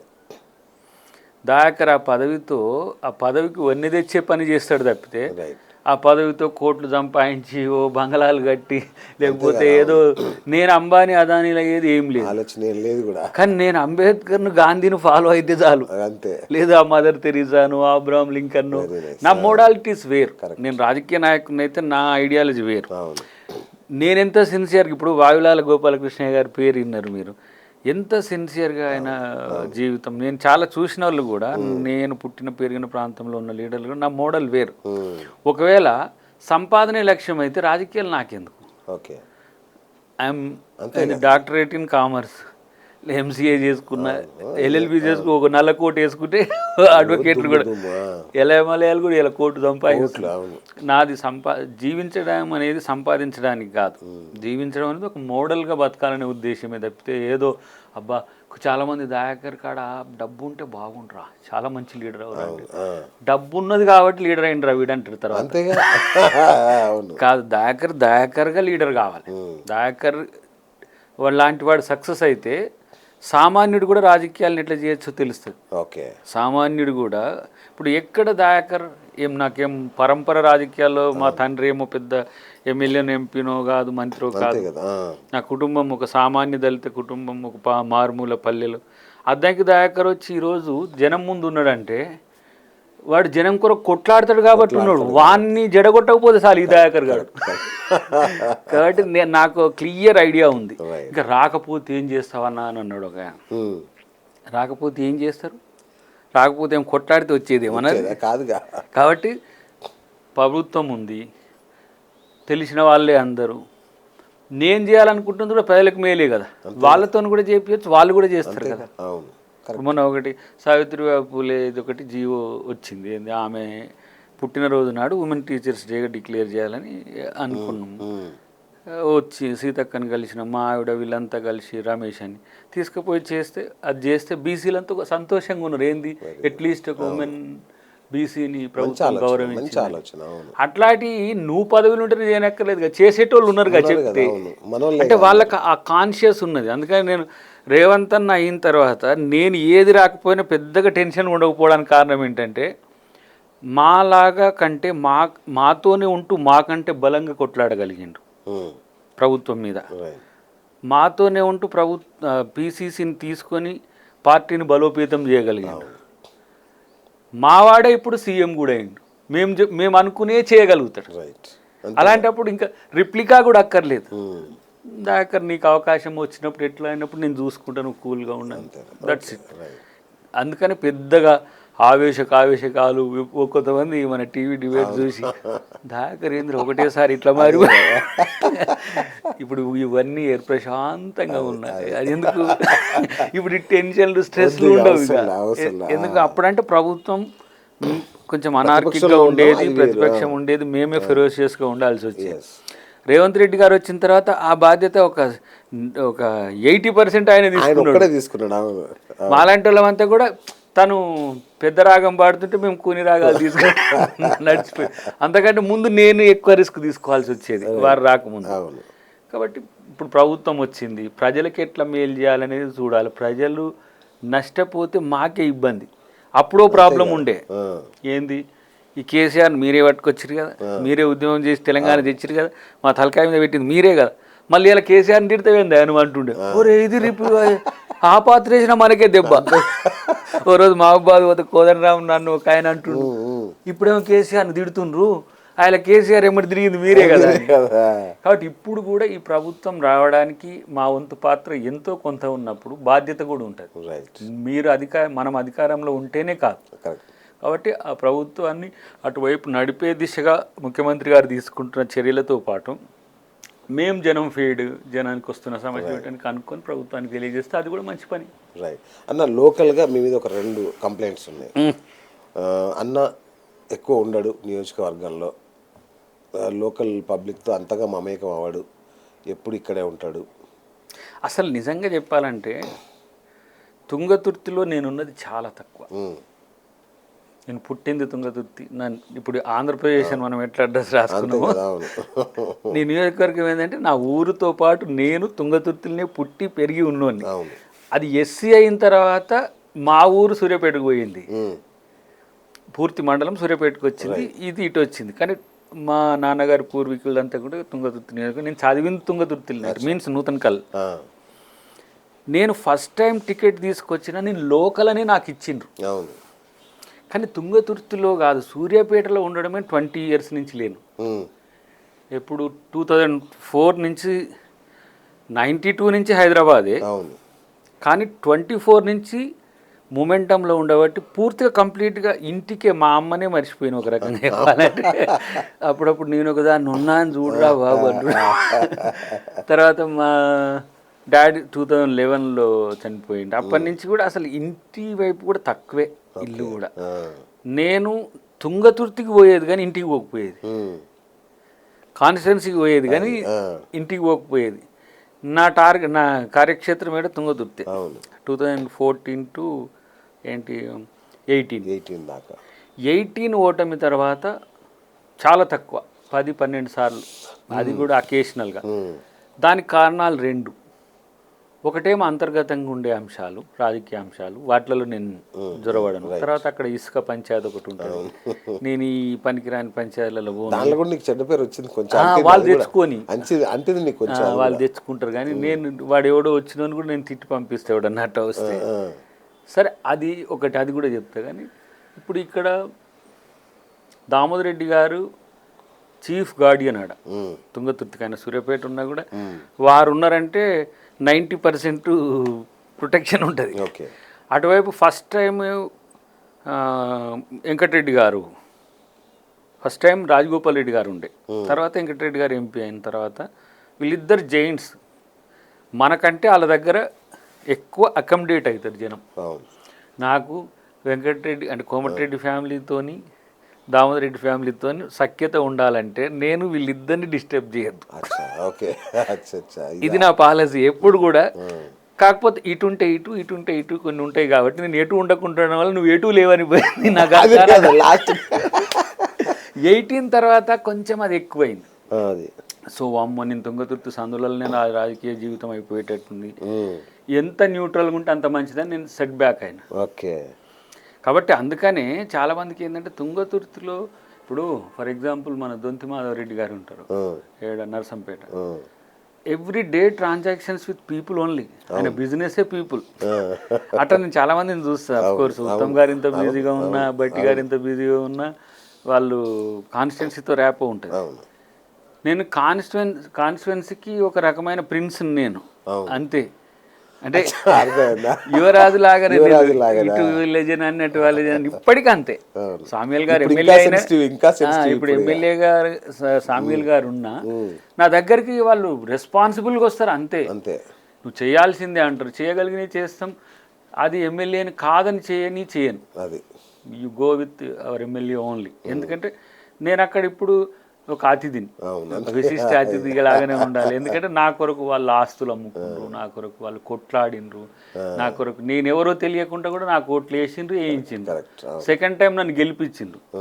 నాకు తుంగతుర్తితో ఉండే సంబంధము అది జనరల్ కానీ ఎస్సీ కానీ రేపు ఏదైనా ఒక మమ్మీకి కొడుకు ఉండేది ఎట్లా ఉంటుంది. ఇప్పుడు నేను పుట్టిన తుంగతుర్తి అయినప్పుడు నాకు తుంగతుర్తికి ఉండే బంధము బర్త్ రైట్, దాన్ని ఎవరేం చేయలేదు, అమ్మకు కొడుకు ఉండేది. కాబట్టి నేను ఆ మీటింగ్లో కూడా అదే చెప్పిన. ఈరోజు ఎస్సీ కాబట్టి అది కాన్స్టిట్యున్సీకి నేను గతంలో పోటీ చేసిన కాబట్టి బాధ్యత, రేపది జనరల్ కాగానే వాళ్ళ బాధ్యత అని ఉండదు, నా లైఫ్ టైం బాధ్యత ఉంటుంది. ఎందుకంటే దట్స్ ఇట్. అమ్మను నువ్వు ఎప్పుడు కూడా వదిలేసిన బంధం వదిలిపోదు అట్లా. దాన్ని కొంతమంది వేరే అర్థం చేసుకుంటారు.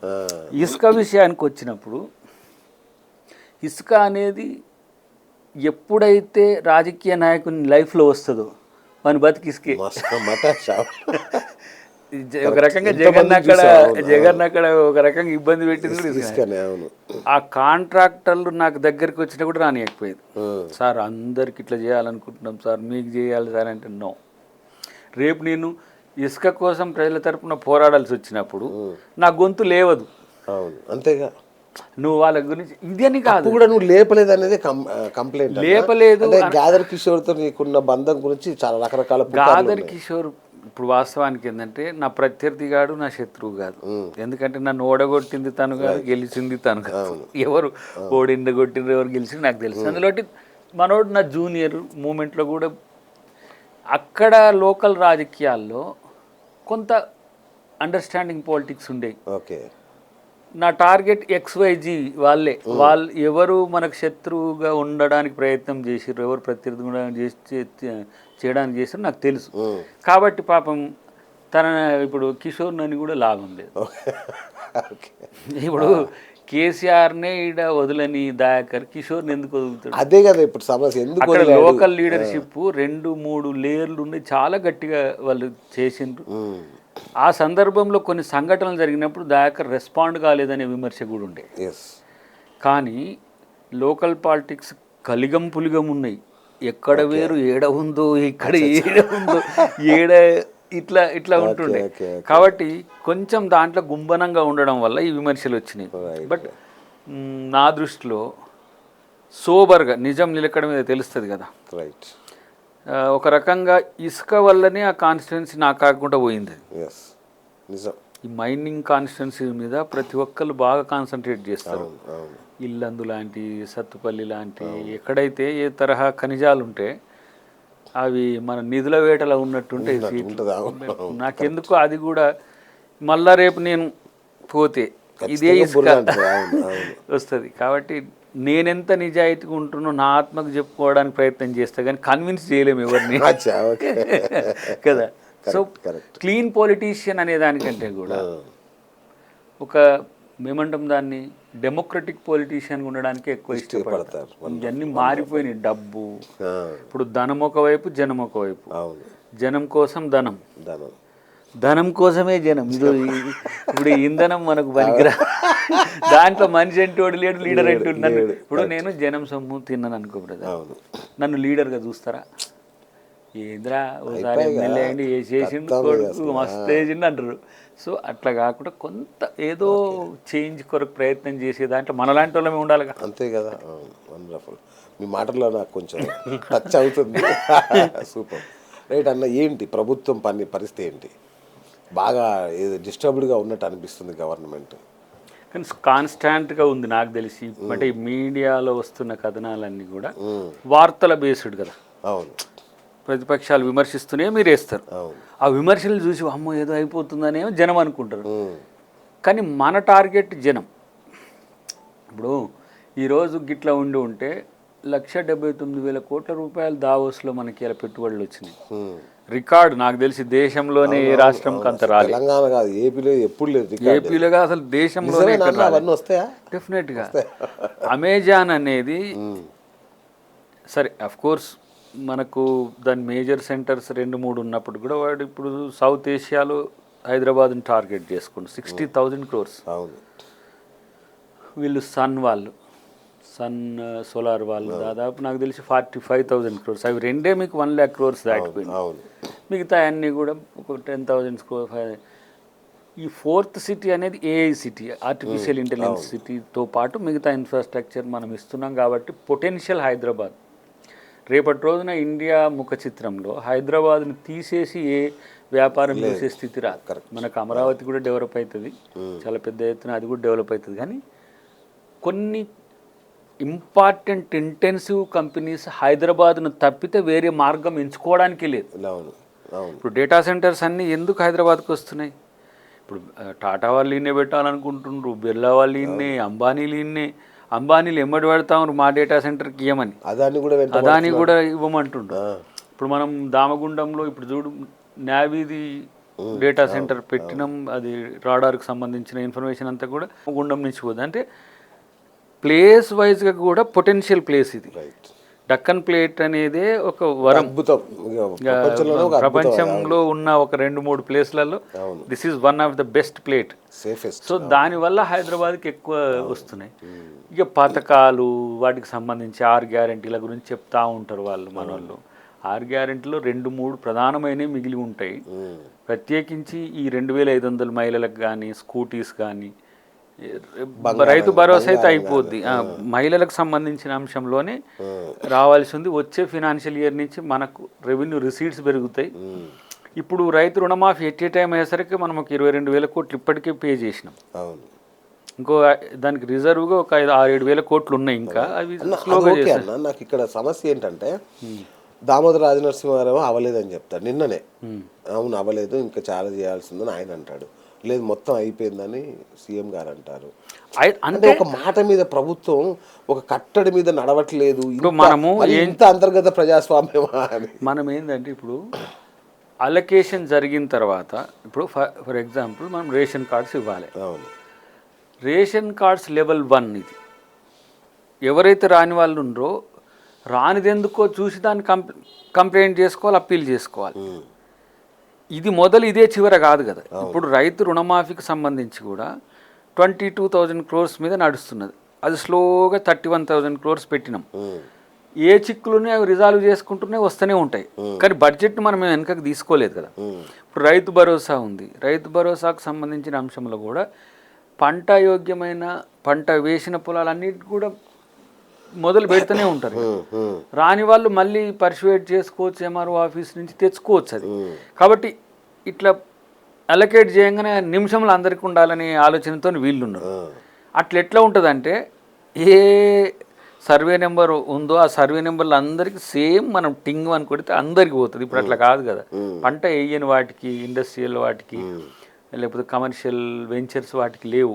పంట అర్హమైన అని ఒకటి పదం చేర్చారు. వేసిన లేదు అర్హమైన అనే వాటికి ఇప్పుడు సెకండ్ దాంట్లో వస్తుంది. అది ఏది ఇప్పుడు వేసంగి మనం ఫుల్ వెయ్యం.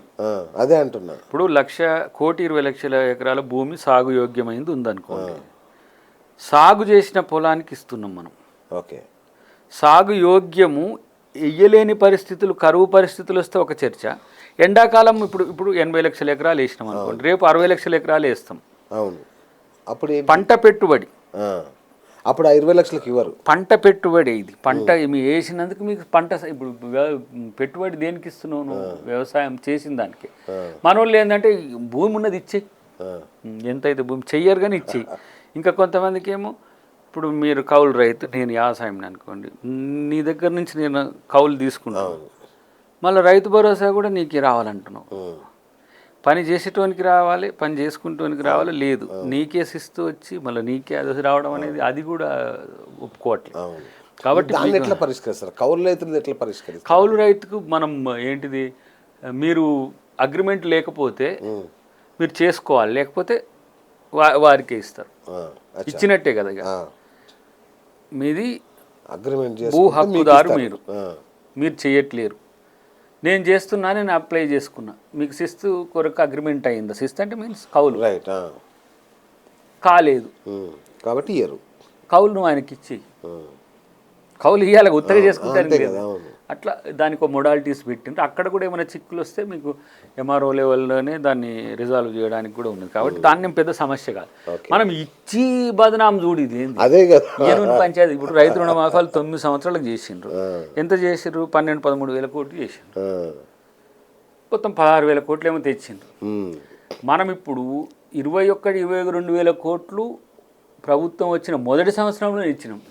అయినా కూడా రైతులను మోసం చేసింది అంటారు మా బిల్లారంగా. ఏం చేస్తాం వాళ్ళ గురించి? మనం వాళ్ళకి ఏముంది, ఒక 3-4 టీవీలు ఎప్పుడు పెడితే అప్పుడు లైవ్లు పెట్టేటోళ్ళు ఉన్నారు. ఇక్కడ మీడియా అంతా మీ వైపే ఉంది కదన్నా. మీడియా ప్రభుత్వం వైపు న్యాచురల్గా ఉంటుంది. వాళ్ళకు సంబంధించినవి అంటున్నా. వాళ్ళు పొదుగుకులు ఇప్పుడు టీ న్యూస్ లాంటివి ఇంకా 1-2 అట్లాంటివి ఉన్నాయి. పొదుగుకులు కదంపుడు అదే. ఇప్పుడు మనకేంది బైబిల్ ఛానల్ అనగానే పొద్దుగా లేస్తే బైబిల్ చదివే ఉంటాయి. భక్తి ఛానల్ ఎప్పుడు భక్తికి సంబంధించి అట్లా పొద్దుగాలు లేస్తే వాళ్ళకు టీఆర్ఎస్ ఛానల్లే ఉంటాయి వాళ్ళు. అంటే వాటిని పట్టించుకోవద్దు. జనరల్గా ఇప్పుడు వాళ్ళు విమర్శించే దాంట్లో ఏమన్నా మంచి అంశాలు ఉన్నాయి, సప్పును ఏరుకోవడం, దాన్ని మంచి చేసి పడేయం చేసి, దాన్ని పెద్ద సమస్య ఏం లేదు. మనం గమనించలేదు ఒక అంశం, వాళ్ళు మన దృష్టికి తీసుకొచ్చిండ్రు. కానీ అన్న నిజం చెప్పండి, అంటే ఒక్క రేవంత్ అన్న తప్ప, అప్పుడప్పుడు మీ గొంతు తప్ప, ఆయనకు మద్దతుగా మిగతా మంత్రులు కానీ నాయకులు కానీ ఎవరు గొంతు విప్పని పరిస్థితి. అంటే వాళ్ళ చుట్టూ ఒక కొఠారి ఏర్పాటు చేసుకున్నారు. వాళ్ళే ఉంటారు, వాళ్ళే మొత్తుకుంటారు. వాళ్ళకు స్పందించాలంటే మా వాళ్ళకి ఇబ్బంది. ఇప్పుడు హరీష్ రావు మాట్లాడతాడు, కేటీఆర్ కేటీఆర్ మాట్లాడతారు, అప్పుడప్పుడు కవిత మాట్లాడతారు. ఇక మిగతా ఉంటే శ్రవణ్ గారు లేకపోతే ప్రశాంత్ రెడ్డి గారు ఇల్లే ఉంటారు, జగదీష్ రెడ్డి గారు ఇల్లు ఉంటారు. కానీ మేజర్గా మీరు మీడియా స్పేస్ వీళ్ళిద్దరే బాబుబామారులే. ఇక వీళ్ళకి రోజు ఏం స్పందిస్తారు, వాళ్ళకు రోజుకి అదే పాట. ఇక మళ్ళా ముఖ్యమంత్రి గారు స్పందించాల్సి వస్తుంది కదా. ముఖ్యమంత్రి గారు అంశాల పట్ల స్పందించేంత వరకు, ఆయన మళ్ళీ స్పందించేంత వరకు దానికి తిప్పికొట్టేలే కదా. ఇప్పుడు ఆయన స్పందించేవే స్పందిస్తున్నాడు, మిగతా వాటిలలో స్పందించట్లేడు. అట్లాంటి విషయాలు వచ్చినప్పుడు ప్రజలకు చెప్పాల్సి వచ్చినప్పుడు మాలాంటి వాళ్ళము లేకపోతే విప్పులు కొన్నిసార్లు మన పొన్నం గారు కూడా బాగానే, శ్రీరబాబు గారు వాయిస్ వినబడట్లేదన్న. వినబడుతుంది అంటే వాళ్ళు ఇప్పుడు వీళ్ళలాగా మాట్లాడరు, వాళ్ళు వ్యవహారిక భాషలో ఉంటారు కాబట్టి మాట్లాడారు. కొంచెం కరుకుగా జనానికి చురుకుగా తాగేటట్టుగా చేయరు. మేమంటే గట్టిగా వేస్తాం కాబట్టి. ఇంకోటి అలవాటైన వాయిస్ కాబట్టి ఏం మాట్లాడిన దాకరని మీరు కూడా అలర్ట్ అవుతారు, అంతే కదా. అట్లా కొంచెం మేము వినబడుతుంటాం అప్పుడప్పుడు. ఇక చాలాసార్లు విమర్శలు కూడా ఎదుర్కొంటాం, అబ్బా నీకు ఏం చేసినట్టు చెప్తున్నావు అని అంటుంటారు. కానీ చేస్తే ఒక తీరుగా, చేయకపోతే ఒక తీరుగా చెల్తా. Dayakar always same pinch. వస్తే మంచిది, వచ్చినా ఆగేది లేదు, రాకున్నా ఆగేది లేదు. అన్నిటికంటే ఎక్కువ పార్టీ కొరకు నా అవసరం భవిష్యత్తులో నేను వెచ్చించాల్సిన సమయం ఇంకెక్కువ ఉన్నది 29 తర్వాత. ఎందుకంటే భాజపా కేంద్రకంగా జరగబోతున్న రాజకీయాల్లో మా లాంటి వాళ్ళం పార్టీకి ఏంటంటే సమర్థిస్తారా జమిలీని? అదొక ట్రాష్. జమిలీ వచ్చేస్తుంది కదా, పౌరాలకు ఉంది. జమిలీతోనే కమిలిపోద్దేమో కమలం. అంతేనా? బాగుంది. చెప్పలేము. ఇప్పుడు భస్మాసురుడు ఏం చేసిండు, మంచి అస్త్రం. ప్రజలు దీవించి మిమ్మల్ని పరిపాలించరంటే రాజ్యకాంక్ష, సామ్రాజ్యవాద కాంక్ష, రాజకీయ స్వార్థం తప్పితే భాజపాలో నాకు కొత్తగా ఏం అనిపించదు. ఇప్పుడు ఇన్ని రకాల సమస్యలు ఉన్నాయి. ఇప్పుడు మనం ఆ సమస్యల పట్ల వాళ్ళకు కమిట్మెంట్ లేదు. వాళ్ళు ఏం చేస్తుండ్రో వాళ్ళు చెప్పరు. కానీ అక్కడక్కడ రాష్ట్ర ప్రభుత్వాలు, కాంగ్రెస్ బీజేపీ ఇతర ప్రభుత్వాలు వచ్చిన మీద విరుచుకుపడతారు వాళ్ళు. మరి నువ్వేం చేస్తున్నావు అని అంటే లేదు, ఏముండదు. ఇది ఓన్లీ పొద్దుగాలు లేస్తే ఇక వాళ్ళది ఏదో ఒక సోది. దేశ ప్రజలకు రేపు ఆర్థిక మాంద్యం వచ్చినాక భాజపా వాళ్ళు ఏం జరుగుతుందో తెలుస్తుంది. కానీ అంతకంటే ఎక్కువ ప్రమాదకరమైనది ఏంటంటే ఈ మతాల ఘర్షణకు పోకుండా దేశాన్ని కాపాడుకోవాల్సిన అవసరం ఉంది. కానీ ఆ విభజన స్పష్టంగా జరుగుతున్నట్టుంది. ఆ పోలరైజేషన్తో వాళ్ళకు వచ్చే నష్టం ఏం లేదు, వాళ్ళకి రాజకీయ ప్రయోజనం కలుగుతుంది. ఇప్పుడు మహాకుంభ్ అనేది అందరం చేసుకునేది కదా దేశంలో, ఇప్పుడు కాదు కదా. మీరు స్వాతంత్రం కంటే ముందు కూడా 1850s అంతకంటే ముందు కూడా ఈ ప్రయాగ్రాజ్లో జరిగేది అసలు ఏ పార్టీకి సంబంధం ఉండదు. మీరు ఇప్పుడు ఆ మహాకుంభ్ చూస్తే అది బీజేపీది అయినట్టు అవుతుంది. దాదాపు 25 కోట్ల మంది అంటే 25 కోట్ల మంది కాదు, వచ్చేసారి 40 కోట్ల మంది కూడా వస్తారు. కానీ అది బీజేపీ మహాకుంభ్ అవుతుంది. కరెక్ట్. అంటే భారతదేశ మహాకుంభ్ కావట్లేదు. అవును. కాబట్టి వాళ్ళు ఏంటంటే మన పండుగలను, మన ఆచారాలను అంతా బీజేపీ ఓన్ చేసుకునే పని అంతే తప్పితే బీజేపీకి వాళ్ళకి ఏమంటే మా ప్రభుత్వం ఉంది అంటారు. ఫర్ ఎగ్జాంపుల్ మీకు అయోధ్య ఉంది. అయోధ్య రాముడు 5000 సంవత్సరాల ముందు నుంచి అందరి వాడే కదా. ఇప్పుడు బీజేపీ వాడిని చేసుకునే పని వాళ్ళు. మళ్ళీ వీళ్ళ రాముడు ఒప్పుకోలేదు కదా. ఎందుకు ఒప్పుకుంటాడు? అక్కడ అదే వాళ్ళు ఓడిచ్చాడు కదా అక్కడ. ఇప్పుడు అంటే అందరిది నాది అనేది స్వార్థం, అందరిది మనది అనాలి. కరెక్ట్. అది సూక్ష్మం మర్చిపోయి కాదు, వాళ్ళ ఉద్దేశమే అది. ఇప్పుడు ఆర్ఎస్ఎస్ కూడా ఇప్పుడు 100 years ఇప్పుడు వాళ్ళు ఈసారి ఏం తలంపు అంటే రాజ్యాంగాన్ని మార్చాలను లేకపోతే భారతదేశ అస్తిత్వాన్ని మార్చాలని ఒక ఎత్తుగడ ఉంది. రాజ్యాంగాన్ని మార్చాలని ఆలోచన వాళ్ళ గట్టిగా ఉంది. ఎందుకంటే ఇప్పుడు హెడ్గేవర్ గారు మన తెలుగుకు సంబంధించిన ఆయనే, తెలుగుతో మరాఠా మనది కేశవరావు హెగ్డే, ఆయన తెలుగుకి ఎలా సంబంధం? ఇక్కడే కదా బాసర పక్కన వాళ్ళ పూర్వీకులది. అవునా? హెడ్గేవారది. కందమర్తి సంథింగ్ విలేజ్ ఉంది, అక్కడ కూడా పెద్దది కడుతున్నారు ఆయన స్మారకం లాంటిది. తర్వాత హెడ్గేవర్, గోల్వాల్కర్ వీళ్ళు అప్పుడు ఆర్ఎస్ఎస్ ఏర్పాటు చేసేటప్పుడు ఈ దేశాన్ని మీరు అనుకుంటున్నట్టుగా కాకుండా మేము అనుకున్న మార్గంలో నా వారసులు వస్తారు, రేపు అట్లా చేస్తారని చెప్పిపోయిన వాళ్ళు 100 సంవత్సరాల క్రితం. ఇప్పుడు 1925 నుంచి 2025 100th year. హిందూ స్టేట్ చేయాలనే ఆలోచన ఉంది వాళ్ళకి. ఇది హిందూ స్టేట్, కొత్తగా మీరు చేసేది ఏమో. భారత రాజ్యాంగమే 70% హిందూ మూలాలతోనే తయారు చేసిన బాబాసాహెబ్ అంబేద్కర్ చెప్పిండు, మేము చెప్పింది కూడా కాదు. లౌకిక అనే పదాన్ని లేపేద్దామని ట్రై చేస్తున్నారు. కాదు, మనువును చంపిండు ఆయన, వీళ్ళు మళ్ళీ మనువును బతికిచ్చే ప్రయత్నంలో ఉన్నాడు. Okay okay okay. దాంట్లోనే ఇప్పుడు సమస్య అక్కడే వస్తుంది. ఓకే. ఏది ఇప్పుడు కల్చర్లో ఉండే క్రైమ్ని తీసేయడానికి ఆయన చేసిన చట్టాలన్నీ కూడా అంతర్జాతీయ చట్టాలని క్రోడీకరించి ఒక 20% అంతర్జాతీయ చట్టాలని మన భారత రాజ్యాంగంలో పొందుపరిచింది. ఇది వాళ్ళకి విదేశీ ఆత్మ. రామాయణ భాగవత ఇతిహాసాలన్నీ కూడా నీకు భారత రాజ్యాంగ పురాణాల్లో ఉంటాయి. కానీ ఈ 20% మనం ఐరిష్ నుంచి, అమెరికా నుంచి, అన్ని దేశాల నుంచి తీసుకున్నాం కదా. ఎక్కడెక్కడ డెమోక్రటిక్ వాల్యూస్ ఉన్నాయి వాళ్ళు పాదుకొల్పి అప్పట్లో ఏది ఛాంపియన్ ఉన్నాయో వాటిని తీసుకొచ్చి అడాప్ట్ చేసుకున్నాం. ఇప్పుడు వాళ్ళకంటే ఎక్కువ పవర్ఫుల్గా ఉన్నాం మనం, వాళ్ళకంటే మోరల్ ప్రాక్టీసెస్లో మనమే అడ్వాన్స్ ఉన్నాం. ఆ 10% ఆయన హ్యుమానిటీని యాడ్ చేసింది. ఇది మహిళా వివక్ష ఉండొద్దు, మహిళా సమానత్వం ఉండాలి, బడుగుల సమానత్వం ఉండాలి, మనిషి మనిషిగా ఉండాలి. ఈ సమానత్వ సూచనలన్నీ కూడా హ్యుమానిటీ నుంచి తెచ్చింది. వాళ్ళకి ఇది విదేశీ ఆత్మతో చేసిన రాజ్యాంగం అంటాడు ఒకడు. కాబట్టి దాన్ని మనం మార్చాలి. సెక్యులర్ తీసేసి హిందూ పెట్టినా, హిందూ మార్చి సెక్యులర్ పెట్టినా మన అస్తిత్వంలో, భారత రాజ్యాంగ అస్తిత్వంలో మార్పు ఏం పెద్దగా రాదు. మనల్ని మనమే అవమానించుకునే ప్రయత్నం వాళ్ళు చేస్తారు. కానీ నేనేమంటా అంటే ప్రజాస్వామ్యం గురించి, పవిత్రత గురించి, మంచితనం గురించి ఇంతలా వేదాలు వర్ణించినట్టు వర్ణించే వాళ్ళు ప్రాక్టీస్కి వచ్చే వరకు, హత్రాస్లో ఒక ఆడబిడ్డ చనిపోతే తల్లిదండ్రులకు దూపకుండా కాల్చేసారు. మనకి ఏది హిందూ ధర్మంలో ఉంది? ఇది ఒక 6 ఏళ్ల పిల్లను రేప్ చేసి చంపినోనికి వచ్చి దండలేస్తుంటారు. ఇదేం మానవత్వం రా బాబు. ఇప్పుడు మహర్లకు కానీ మిగతా కులాలకు గుర్రం మీద ఊరేగే హక్కు ఉంటుంది. గుర్రం మీద ఊరేగినందుకు వాళ్ళని చంపడిస్తారు. ఉనా సంఘటన ఏంటి? పీడితుల పట్ల దాడులు జరుగుతుంటే మోడీ ఏడుస్తాడు తప్పితే ఏం చేయలేడు పాపం. మళ్ళా 56 ఇంచుల ఛాతి అంటాడు మావాడు కాక. కాబట్టి ఇవన్నీ కూడా వారికి రోజుకు పొద్దుగాల పోయి ఏం చెప్పొద్దు, పొద్దుగాల పోయి ఒక ఆస్కార్ పెట్టి రావాలి, మళ్ళీ సాయంత్రం ఒకటి ఆస్కార్ పెట్టాలి. ఎందుకని అంటాడు ఆయన, మీ నటనకు బేస్ ఏ హాలీవుడ్ అదైతే సూపర్ అంత రీచ్. కానీ ఎలక్షన్ల ముందే అది బాగుంటుంది బాగా. కానీ బట్ చూద్దాం, 3వసారి కూడా తక్కువతోనైనా కూడా వాళ్ళ ప్రజల ఆశీర్వాదం ఉంది కాబట్టి, అది మిషన్ల ఆశీర్వాదం ప్రజల పక్కన పెట్టు. Power is power always. పవర్ను గౌరవించాలి మనం. కాబట్టి రేపటి రోజున ఏం జరుగుతున్నాడు, నేనైతే రేపటి నాయకుడు రాహుల్ గాంధీ.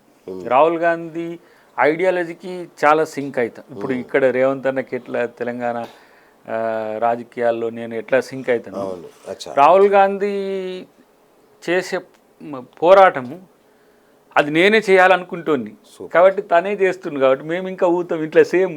ఆయన పెద్ద పాట పాడుతుంటే మేము రాహుల్ సింక్ అయింది, కానీ రాహుల్కు రేవంత్కి సింక్ అయిందా? అవుతుంది. వాళ్ళిద్దరు ఒకటే. ఏమో నాకేమో డౌట్ వస్తుందన్న. ఇంకా చాలామందికి బయట ఉంటే వాళ్ళకి అది అంటే ఇంటర్నల్గా జరిగేది తెలుసుకోవాల్సిన అవసరం కూడా మీకు రాదు. కాబట్టి అది ఆయన అంత లేకపోతే రేవంత్ రెడ్డి గారికి అంత ప్రాధాన్యత వచ్చిందన్న ప్రాధాన్యత ఎక్కడ కనబడట్లేదుగా. నువ్వు చూస్తావు కదా. ఇంకా ఇప్పుడు కనీసం 1 year నుంచి కలవలేదు, వాళ్ళిద్దరు కలుసుకోలేదు, పోయినా అపాయింట్మెంట్ ఇస్తారు. మేబీ 27, 28 ఇక్కడికే ఉంది ప్రోగ్రామ్. మరి ఎప్పుడు డేట్ ఇంకా ఇక్కడ అక్కడ కూడా రాహుల్ గాంధీ టైం షెడ్యూల్ అనేది, సోనియా గాంధీ గారేమో అసలు చాలా మందిని కలవడమే తక్కువ. ఎప్పుడు కలుస్తారు అని అంటే సమస్య ఉంటేనే.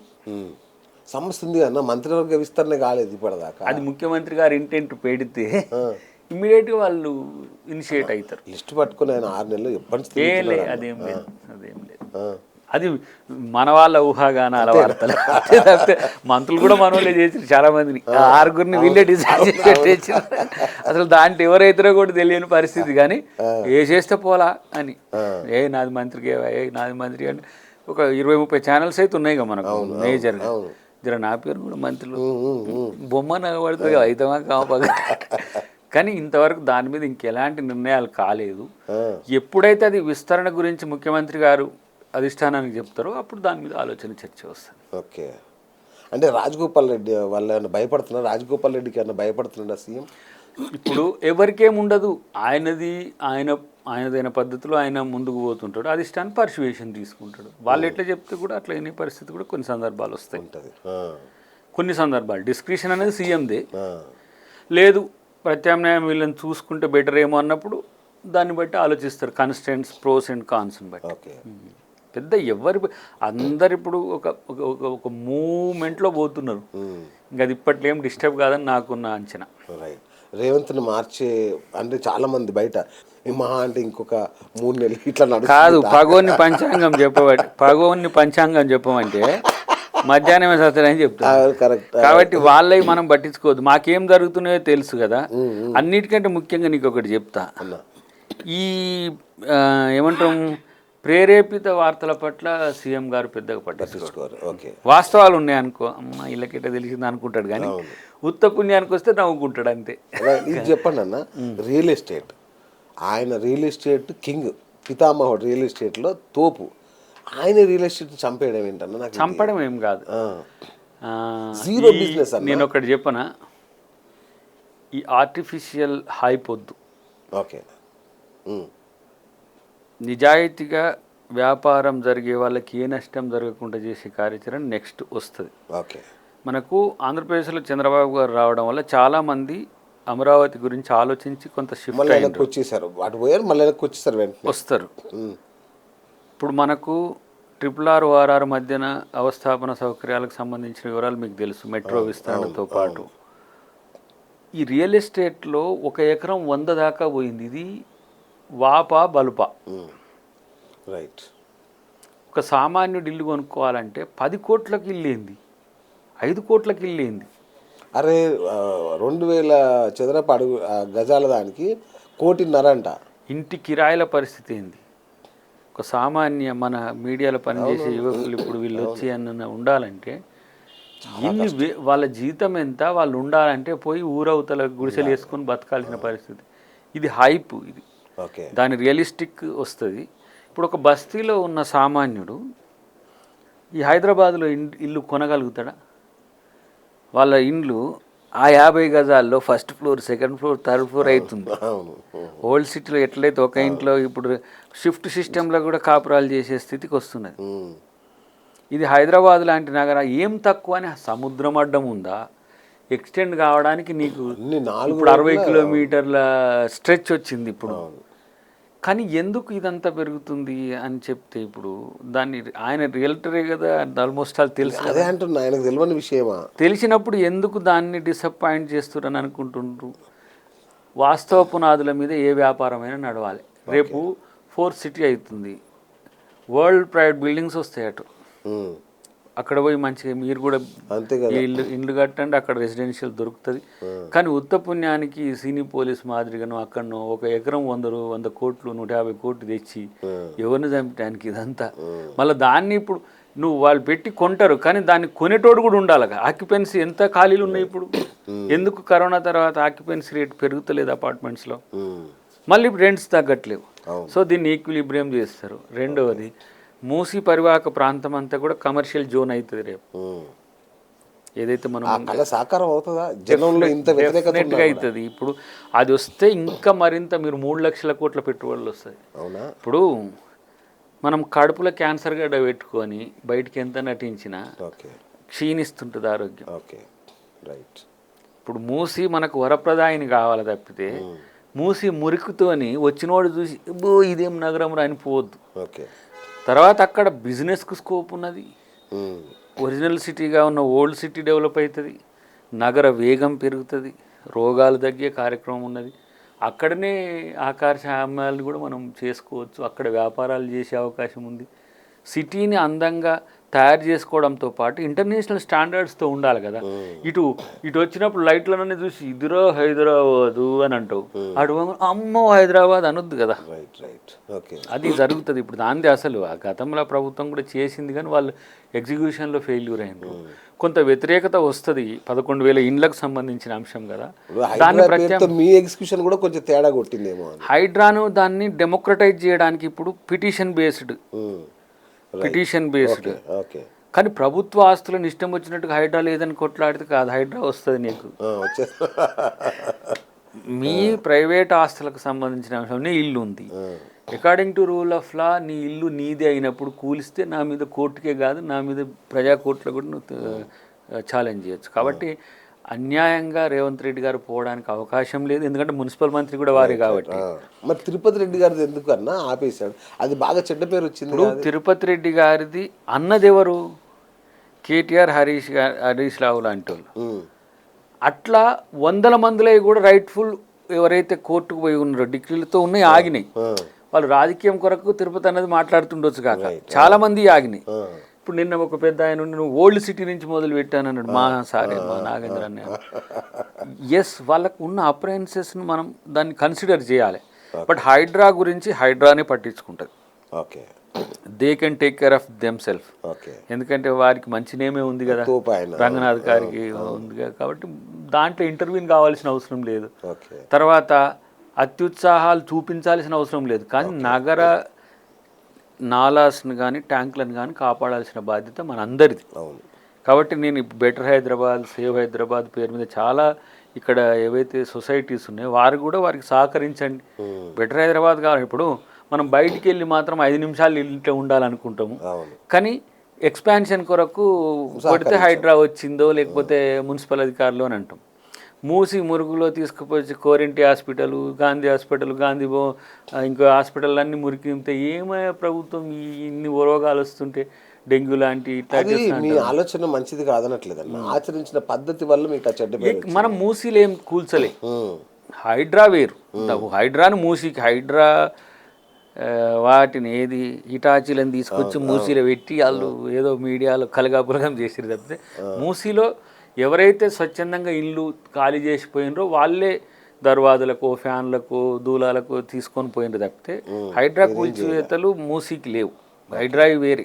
ఓకే, కాబట్టి అట్లని చెప్పి హైడ్రా కూలుస్తలేదని చెప్పి అక్రమార్కులంతా తెగబడితే అట్లా ఊరుకోదు హైడ్రా కూడా. అది 100 కోట్ల బిల్డింగ్ కట్టుకున్నా అది మటాష్ అవుతుంది. ఎందుకంటే అది చెరువులు ప్రజల ఆస్తులు, మీవి కావు. ఆక్రమించుకొని ఇది నాది అంటే నువ్వు ఒక్కరిని 1000 కోట్లు దోసుకుంటానికి ఉంటావు. తర్వాత ఈ దొంగ కాంట్రాక్టర్లు, దొంగ బిల్డర్స్ను కూడా మీరు నమ్మకుండా నిజాయితీగా చూసుకుంటా అని ప్రజలకు మనం హితవ్యాలి. రైట్. అన్న, కేటీఆర్ విషయంలో అంటే ఒక రాజకీయ ప్రేరేపిత కేసు లాగా అనిపిస్తుంది ఇప్పుడు. 100% అది రియల్గా ఉంటుంది బ్రదర్. చెప్పి అంటే ఇన్ని రోజులు మీడియాలో చెప్పి నోరు అరిగిపోయింది. కానీ ఒకవేళ నేను అంటా కేటీఆర్ నిజాయితీగా ఉంటే పూలదండలు వేస్తారు కదా వాళ్ళే, లేకుంటే అరదండాలు మేము ఇస్తాం. ఓకే, ఎందుకంటే అంతే తప్పితే ఇంకేమున్నది దాన్ని. నీ నిజాయితీ నిరూపించుకోమంటే నేను అడ్వకేట్ తెచ్చుకో. నాకు కోర్టులు ఉన్నాయి పోవు, సుప్రీంకోర్టుకు పోతా పోవు, లొట పీస్ అయినా నువ్వు కొట్లాడే హక్కులు నీకు ఉన్నాయి కదా. రాజ్యాంగబద్ధంగానే ప్రభుత్వం వ్యవహరిస్తుంది తప్పితే నువ్వు లొట పీస్ కేసు అయినంత మాత్రాన దాన్ని పట్టించుకోకుండా ఉండడం ఉండదు. నువ్వు లొట పీస్ అని మొత్తం లోపటంతా పీస్ చేసినా కూడా నేను వదలరు కదా. 2 రకాలు ఉంటాయి. కాబట్టి అది చిన్నదే, కానీ దొరికితేనే దొంగ కదా, అదర్వైజ్ కాదు కదా. నిరూపించుకోమని నష్టమే ఉంది. కాబట్టి దాంట్లో పెద్దగా కేటీఆర్ నేను అట్లా జైలుకు పోయి స్లిమ్ అయ్యి పాదయాత్ర చేసి సీఎం దానిక పోకు. లొట్ట పీస్ కేసే, లొట్ట పీస్ కేసు సీఎం అవుతారని ఆలోచనలు బాబు. రైట్ అన్న, బావబామ్మర్దుల తాకిడికే మీరు తట్టుకుంటలేరు. రేపు పెద్ద ఆయన వస్తే పరిస్థితి ఏంటన్నా కాంగ్రెస్ పరిస్థితి? రాణిస్తారా ఇల్లు? ఇక మేమే అయిపోయినా నువ్వు ఎందుకు అని ఉండవంటే అసలు నాకు ఇప్పుడు ఆ ఇంట్లో ఏం జరుగుతుంది అని ఒక సినిమా తీసినట్టు ఆలోచించాలని ఉన్నది. ఆయనే చేపిస్తున్నాడా, లేకపోతే ఆయన రాలేను కాబట్టి వాళ్ళు ఏమైనా చేసుకొని అనుకుంటుండా, ఆయనే వంట వారిసి వీళ్ళకు ఇస్తుండా, ఇవన్నీ డౌట్లు ఉన్నాయి నాకు. సో వీళ్ళిద్దరిని చూస్తే ఈయన మామచాటు అల్లుడే, ఆయన అయ్యచాటు కొడుకే. సో ఆయనది లేనిది వీళ్ళేం ముందుకు పోరు. కాకపోతే ఆయన రూపాయి చెప్తే వీళ్ళు 2 రూపాయలు యాక్షన్ చేస్తున్నట్టు అనిపించింది. ఎందుకంటే తనతో కూడా కలిసి పనిచేసిన అనుభవం ఉంది కదా. జేఏసీలో ఉన్నప్పుడు వారి ఆలోచనలు కూడా జేఏసీతో ఉంటుండే. వారు సమ్టైమ్స్ దే లీడ్ సంథింగ్ కదా. కాబట్టి ఇంతలా మారిన కేసీఆర్ యొక్క ఆలోచనలకు ప్రతిరూపమా బిల్లా రంగాలని కూడా ఆలోచిస్తుంటా నేను. అంటే అబద్ధాలు అనే విషయం పక్కన పెడితే వాళ్ళ arrogance towards to the government and people అనేది కొంత క్వశ్చనబుల్గా ఉంది. ఓకే. ఎందుకంటే వాళ్ళు కూడా ప్రజాబాహుల్యంలో చెడ్డ పేరు తెచ్చుకోవాలనే చెడ్డ పేరు తెచ్చుకోవద్దని ఉండాలి మనకు కూడా. వాళ్ళు నిర్మాణాత్మక ప్రతిపక్షంగా ఉండి ప్రభుత్వానికి సూచనలు ఇచ్చేటట్టుగానే ఉండాలి అని. ఇప్పుడు నువ్వన్న మూసి దానికి వచ్చి చెప్పవా అంటే రాడు, నువ్వన్న హైడ్రా కొరకు వచ్చి చెప్పవా అంటే ఏది చెప్పరాలు, మేము ఎందుకు చెప్తాం, మమ్మల్ని ఓడగొట్టారు కదా మేము చెప్పాం. అయితే ఆయన ఏంది అనేది ఇక తెలియదు, పెద్ద అయింది. చూద్దాం ఆయన వచ్చినాక ఆయన ఎప్పుడు వస్తాడు ఎట్లు వస్తాడు అనేది. ఇప్పుడు మన ఏంది మన వెనకడికి బాగోతా అలా పరద సాటుకు ఇట్లా ఎగురుతుండే వేసాం, బయటికి రాకపోతుండే. తర్వాత ఒక పద్యం పాడి వెళ్ళేసరికి తెలిసిపోతుండే. అట్లా మరి ఆయన కూడా వచ్చినాక చూద్దాం అప్పటి వరకు వెయిట్ చేయాల్సింది. Super right. ఓవరాల్ కన్నా ఫైనల్గా ప్రభుత్వం 1 year దాటింది రైట్. సో ఒక లేమ్యాన్గా పోనీ లోపలి వ్యక్తిగా కాకుండా బయటి వ్యక్తిగా ఎన్ని మార్కులు వేస్తారు ప్రభుత్వానికి? ఇప్పుడున్న పరిస్థితులలో ఇప్పుడు ప్రభుత్వం ఉన్న ఆర్థిక పరిస్థితుల్లో ఇంతకంటే బెటర్గా చేయడానికి అవకాశం లేదు. ఓకే. సో 100కి 100 మార్క్స్ మనం వేయవచ్చు. ఇంకా బట్టి గారి బాధ చూస్తే మాత్రం ఇంకా ఆయనకు 110 కూడా వేయాల్సి వస్తుంది. ఎందుకంటే ప్రతి దానికి డబ్బే.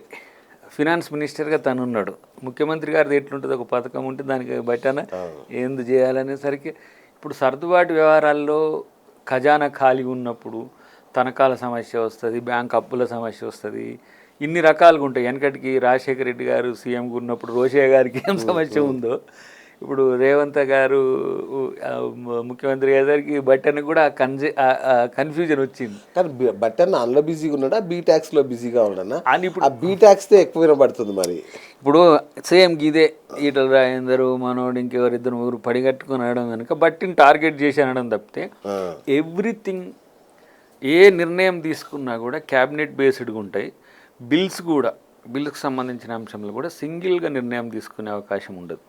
ఏదైనా సరే ఒక కలెక్టివ్ డిసిషన్ తీసుకుంటారు కాబట్టి బట్టిని రాజకీయంగా టార్గెట్ చేసిండ్రు. 10-15% నడుస్తుందన్న ఆయన అంటాడు, మరి ఎవరిదో చెప్పమని రాదు, ఆయన ఏమన్నా అడిగి నేను ఇస్తాను వచ్చిండా ఎందుకు చెప్ప. కాబట్టి ఆయనకి అసలే దాని మీద అవగాహన లేదని బయట ఎవరో ఈ ఏమంటారు ఈ రూమర్స్ స్ప్రెడ్ చేసేటోళ్ళని ఇన్ని చెప్పినట్టుంది. ఆథెంటిక్గా మనోడు చేయదు. ఇప్పుడు ఆయన ప్రెసిడెంట్ కావాలని పోటీలో ఉండడు, దాంట్లో గట్టి ఉండాలి, నువ్వు గట్టి కొట్లాడంటే పోయి చాలా కొట్టాడు. అట్లా ఇది కూడా విమర్శ ఏది నీది పదును ఏదంటే బట్టినే విమర్శించరే, సీఎం విమర్శిస్తారు. సీఎం వాళ్ళిద్దరు దోస్తులు కదా, ఆయన పెద్దగా ఏం విమర్శిస్తలేడు. ఎందుకు గతంలో చాలా అంశాలు కూడా అయినాయి కదా ఒకసారి. కాబట్టి పెద్దగా ఇగో ప్రతిపక్షాలు పవర్ఫుల్గా ఉంటే ప్రజలకి ఎంత మేలు జరుగుతుంది. కానీ ప్రజలే మాకు ప్రతిపక్షంగా కనబడుతున్నారు, వాళ్ళే నిలదీస్తున్నారు మమ్మల్ని ఇప్పుడు గ్రామ సభల్లో. That is the beauty of the democracy. అంతే, అంతకు మిక్కిలి రానివని బాధ ఏందో అదే కదా సమస్య. రైట్. వచ్చినోనికి కడుపు నిన్నోడు కామ్గా ఉంటాడు, నాకు అర్హత ఉండి నాకు ఎందుకు రాలేని కొట్లాడుతున్నారు, కొట్లాడండి కానీ తెచ్చుకోండి. ఈ పగోళ్ళ పోలీసుల పహారాలో నడుస్తున్నాయి గ్రామ సభలు. కాకపోతే ఇప్పుడు వీళ్ళు ఏం చేస్తారంటే ఇప్పుడు రైతుల మధ్యన రౌడీలను పెట్టి కొట్టించినట్టే రైతులను రౌడీలను చేసే ప్రయత్నం చేసింది వీళ్ళు, రౌడీలను పెట్టి. ఇప్పుడు అట్లనే ఈ గ్రామ సభలు వాళ్ళు ఎప్పుడు నిర్వహించాలి, మనం నిర్వహిస్తున్నప్పుడు మీడియా అటెన్షన్ కొరకు గ్రామ సభలని రసాభాస ఇది ఎంఆర్ఓని తిట్టిర్రు అని తిట్టుర్రు కానీ పని చేసుకోరు. వాళ్ళు ఆ మొహానికి ఈ 10 సంవత్సరాలు ఒక రేషన్ కార్డు ఇవ్వలేదు, వాళ్ళు ఒక ఇల్లు ఇవ్వలేదు, కట్టిన ఇల్లు ఇవ్వలేదు దరిద్రులు. ఇప్పుడు కట్టుకోండి తెచ్చుకోండి, గ్రామానికి 30-40 ఒక సంవత్సరానికి వస్తాయి. మీరు కొట్లాడకండి, కొట్లాడుకోకండి. అధికారులు మీ దగ్గర ఉన్నారు, మీ ఎమ్మెల్యేలకు మీ దగ్గర ఉంటారు, మీకు మంత్రులు మీకు బాసటగా ఉంటారు. ప్రభుత్వము పని చేస్తుంది మీకు. ఇప్పుడు దాదాపు ఎంత ఒక నియోజకవర్గానికి 3000 ఇండ్లు ఇవ్వాలనుకుంటున్నాం. ఇచ్చేటప్పుడు లడాయి అవుతుంది, మాకు ఇవ్వాలంటే మాకు ఇవ్వాలి. ప్రతి ఒక్కళ్ళు పేదోళ్ళు అయితే ఇండ్ల కాడికి వచ్చారు. కాంగ్రెస్ వాళ్ళకి ఫీడ్బ్యాక్ అంతా బీఆర్ఎస్ వాళ్ళకి వస్తుందని నా నియోజకవర్గంలో మా వాళ్ళు చేస్తే అట్లెట్లా అంటే ప్రిసీడింగ్స్ ఇంతకుముందు తయారు చేసినవి ఉంటాయి కదా లిస్టులు, ఎలిజిబిలిటీలో పేదోళ్ళు ఎప్పుడు కూడా పేదగా ఉంటాయి కదా, వాళ్ళు తయారు చేసిన లిస్ట్ అయినా పేదోళ్ళకి ఇవ్వాల్సిందే. మనమేమో బీఆర్ఎస్ వాళ్ళ మాదిరిగా బీఆర్ఎస్ వాళ్ళకే ఇవ్వం, బీఆర్ఎస్కి ఇస్తాం, బీజేపీకి ఇస్తాం, కాంగ్రెస్కి ఇస్తాం, పేదోడికి ఇస్తాం. అది కార్డు అయినా సరే వాట్ ఎవర్ వాళ్ళ మాదిరిగా మేము మా వాళ్ళకే ఇస్తామనేది ఉండదు. కాంగ్రెస్ ప్రభుత్వం అంటే ఇది అందరి ప్రభుత్వం అనే విషయాన్ని ప్రజలు గుర్తుపెట్టుకుంటే మంచిది. కొట్లాడండి కానీ వాళ్ళు చెప్పిన మాట వినకండి. ఎందుకంటే వాళ్ళు మిమ్మల్ని రాంగ్ గైడ్ చేస్తారు. మీరు కొట్లాడే ప్రభుత్వంతో కొట్లాడండి. నాకు ఇగో ఈ ఎలిజిబిలిటీ ఉంది, ఇది రావాలి నువ్వు, నాకు ఇగో ఇది రావాలి నువ్వు అని కొట్లాడు. కానీ మేడలు మిద్దలు బంగ్లాలు పెట్టుకొని వైట్ రేషన్ కార్డు లెక్క కొట్టాడకండి. ఎందుకంటే పేదోడు బతికేదిని పేదోనికి ఇవ్వండి. ఓకే, దేనికైనా మొడాలిటీస్ ఉన్నాయి. ఇప్పుడు జనగణన జరిగేటప్పుడు కూడా మీ ప్రాపర్టీస్ అసెట్స్ ఉన్నప్పుడు చెప్పండి. రైట్. ఇప్పుడు ఈ కార్డ్స్ కూడా వచ్చేది, ఇప్పుడు నామినల్ కార్డ్స్ వస్తాయి, నెక్స్ట్ డిజిటల్ కార్డ్స్ వస్తాయి. కార్డు కూడా డైవర్ట్ కావడానికి లేదు. అచ్చా, ఓకే. ఎవరి కార్డు వాళ్ళే, ఐరిషా, తమ్నేలా, వాట్ ఎవర్, ఒక డిజిటల్ కాపీ వస్తుంది. మీకు రావాల్సినవి మీకు మాత్రమే చెందే ఒక వ్యవస్థను తప్పకుండా తీసుకొస్తాం. ఈ దుబారా లేకపోతే ఏంది నౌకలలో ఇతర దేశాలు థాయిలాండ్కో ఇటు పోయేటట్టుగా ఉండదు. సన్న బియ్యం సగటు వ్యక్తి ఎవరైతే సామాన్యుడు ఇంట్లో మంచిగా వండుకొని తినే బియ్యం ఎట్టుంటే అదే బియ్యం, అవే కూరగాయలు, అది 9 రకాల ఇవి కూడా ఇవ్వాలని ప్రభుత్వం ఆలోచిస్తుంది. కాబట్టి ఇప్పుడు మనం ఎస్సీ ఎస్టీ లేకపోతే గురుకుల హాస్టల్స్కే మనం ఇట్లా సన్న బియ్యంతో పాటు 2 times non veg, egg per day ఇట్లా ప్లాన్ చేస్తున్నాం. ఎందుకంటే పౌష్టికాహారం ఇవ్వాలనే ఒక ఆలోచనతో. మన ఆర్థిక మూలాలు పెరిగినాయి కానీ మన సామాజిక మూలాలు పెరగకపోతే సమస్య కదా. మళ్ళీ ఆ పురుగులు అన్నము అదే. కానీ అన్న నేను చూశాను, నేను స్వయంగా చూసాను. మొన్న ఒక స్కూల్ విజిట్ చేశా. మెను బ్రహ్మాండంగా ఉంది కానీ ఉట్టి చారన్నం వేసుకొని తింటున్నారు. 2 రోజులు వెళ్ళాను నేను స్కూల్కి. అది ఇప్పుడు అవి కన్ఫర్మ్ కొన్ని ప్రాంతాల్లో అవుతున్నాయి. అందుకనే జాయింట్ కలెక్టర్, డిప్యూటీ కలెక్టర్ను పర్యవేక్షణ పెట్టినాం. లోకల్ లీడర్స్ కూడా పోవాలని పెట్టినాం. కొన్ని ప్రాంతాల్లో ఏమవుతుందంటే బిల్స్ తర్వాత ఇంకోటి ఏంటంటే నేను మొన్న కలిసినప్పుడు ఒక చర్చలో సాంబార్నైనా అన్ని కూరగాయలు వేసి పెట్టండి ఒకవేళ మీకు ఏమైనా సమస్యలు వస్తాయి, కానీ టేస్టీగా ఉండాలి.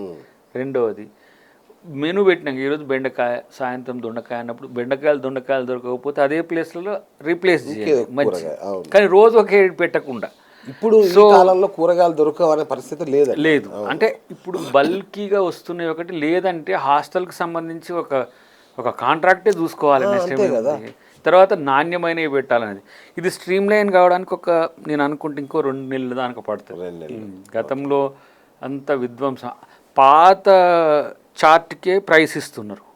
అప్పుడున్నది 2014 ఉన్న ప్రైస్ లిస్టే ఇప్పుడు వస్తే కాదు కదా, పెరిగినాయి కదా ఇన్ఫ్లేషన్ బట్టి. మనం మెస్ ఛార్జెస్ ఇవన్నీ పెంచినా కూడా సిస్టమ్ అడాప్ట్ చేసుకోవడానికి కొంత సమయం పడుతుంది.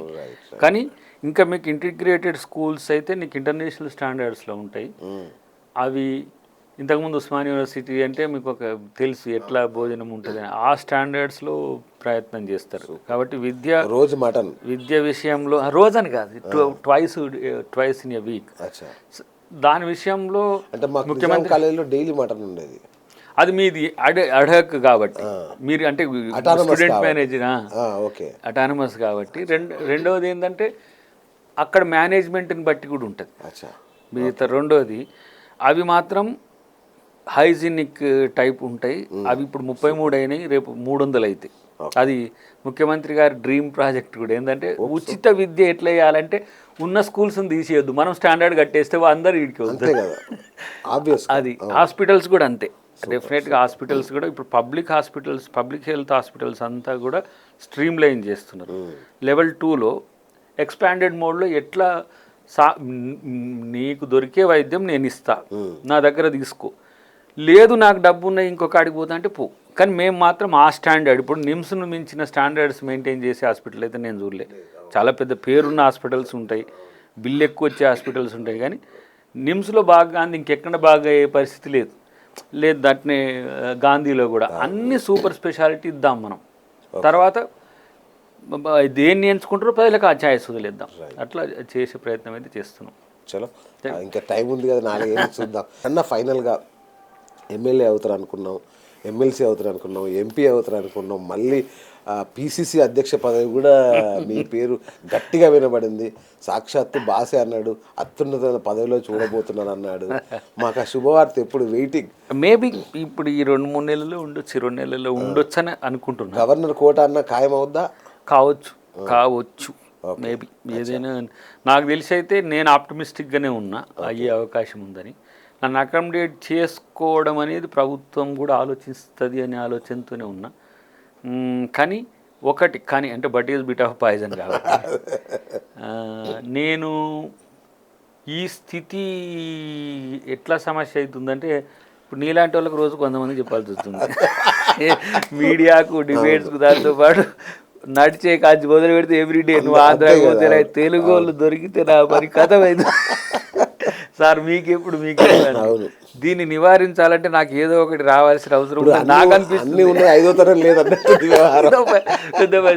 సార్ అప్పుడేమో మంత్రి అన్నారు సార్, అప్పుడేమో పీసీసీ అన్నారు సార్ అంటే నాకు ముఖ్యమంత్రి తప్ప అన్ని పోస్టులు వేసారు. కానీ అట్లా కూడా దయాకర్గా ఉన్నాడు. కాబట్టి ఏది వాళ్ళు ఇచ్చిన అంటే ఇవి చిన్న చిన్న అంటే మళ్ళీ ఒక వీడియో పెట్టుకొని మళ్ళీ జాతికి అంకితం చేస్తారు. అంటే ఎవరో మన మీద దాడి చేస్తే మనల్ని ఏమంటారు రాజకీయ హత్య చేస్తే అది వాళ్ళ సమస్య, కానీ మనంగా చేసుకోవద్దు కదా. కాబట్టి దాన్ని బట్టే ఉంటుంది. మేబీ చట్టసభలనే ఉండే అవకాశాలు ఎక్కువ ఉంటాయి. వచ్చేంత వరకు వెయిట్ చేద్దాం. అది ముఖ్యమంత్రి గారు క్యాబినెట్తో పాటు అధిష్టానం కూడా దీంట్లో పాత్ర ఉంటుంది కాబట్టి ఒక్కరి మీద వేయడానికి అవకాశం లేదు. బట్ నేను మాత్రం పార్టీ కొరకు గతం కంటే రెట్టించిన ఉత్సాహంతో కొట్లాడబడును. అధిష్టాన నిర్ణయమే శిరోధార్యం ఆల్వేస్. అది కానీ అన్న అది అయ్యాక ఫిబ్రవరిలో మార్చిలోనో మోస్ట్లీ ఏప్రిల్లో అనుకుంటున్నా, బహుశా అవుతుందేమో. అప్పుడు మాత్రం మళ్ళీ నేనే వస్తాను, కలుద్దాం, మళ్ళీ కలుద్దాం. అది అప్పుడు విత్ పవర్ బ్రహ్మాండంగా కలుద్దాం అన్న. థ్యాంక్ యూ అన్న and all the best. Thank you so much అన్న. సో చూశారు కదా the great rebel Addanki Dayakar గారితో ఇవాళ మన బిఎస్ టాక్ షో. నేను మీ బిఎస్ సైనింగ్ ఆఫ్.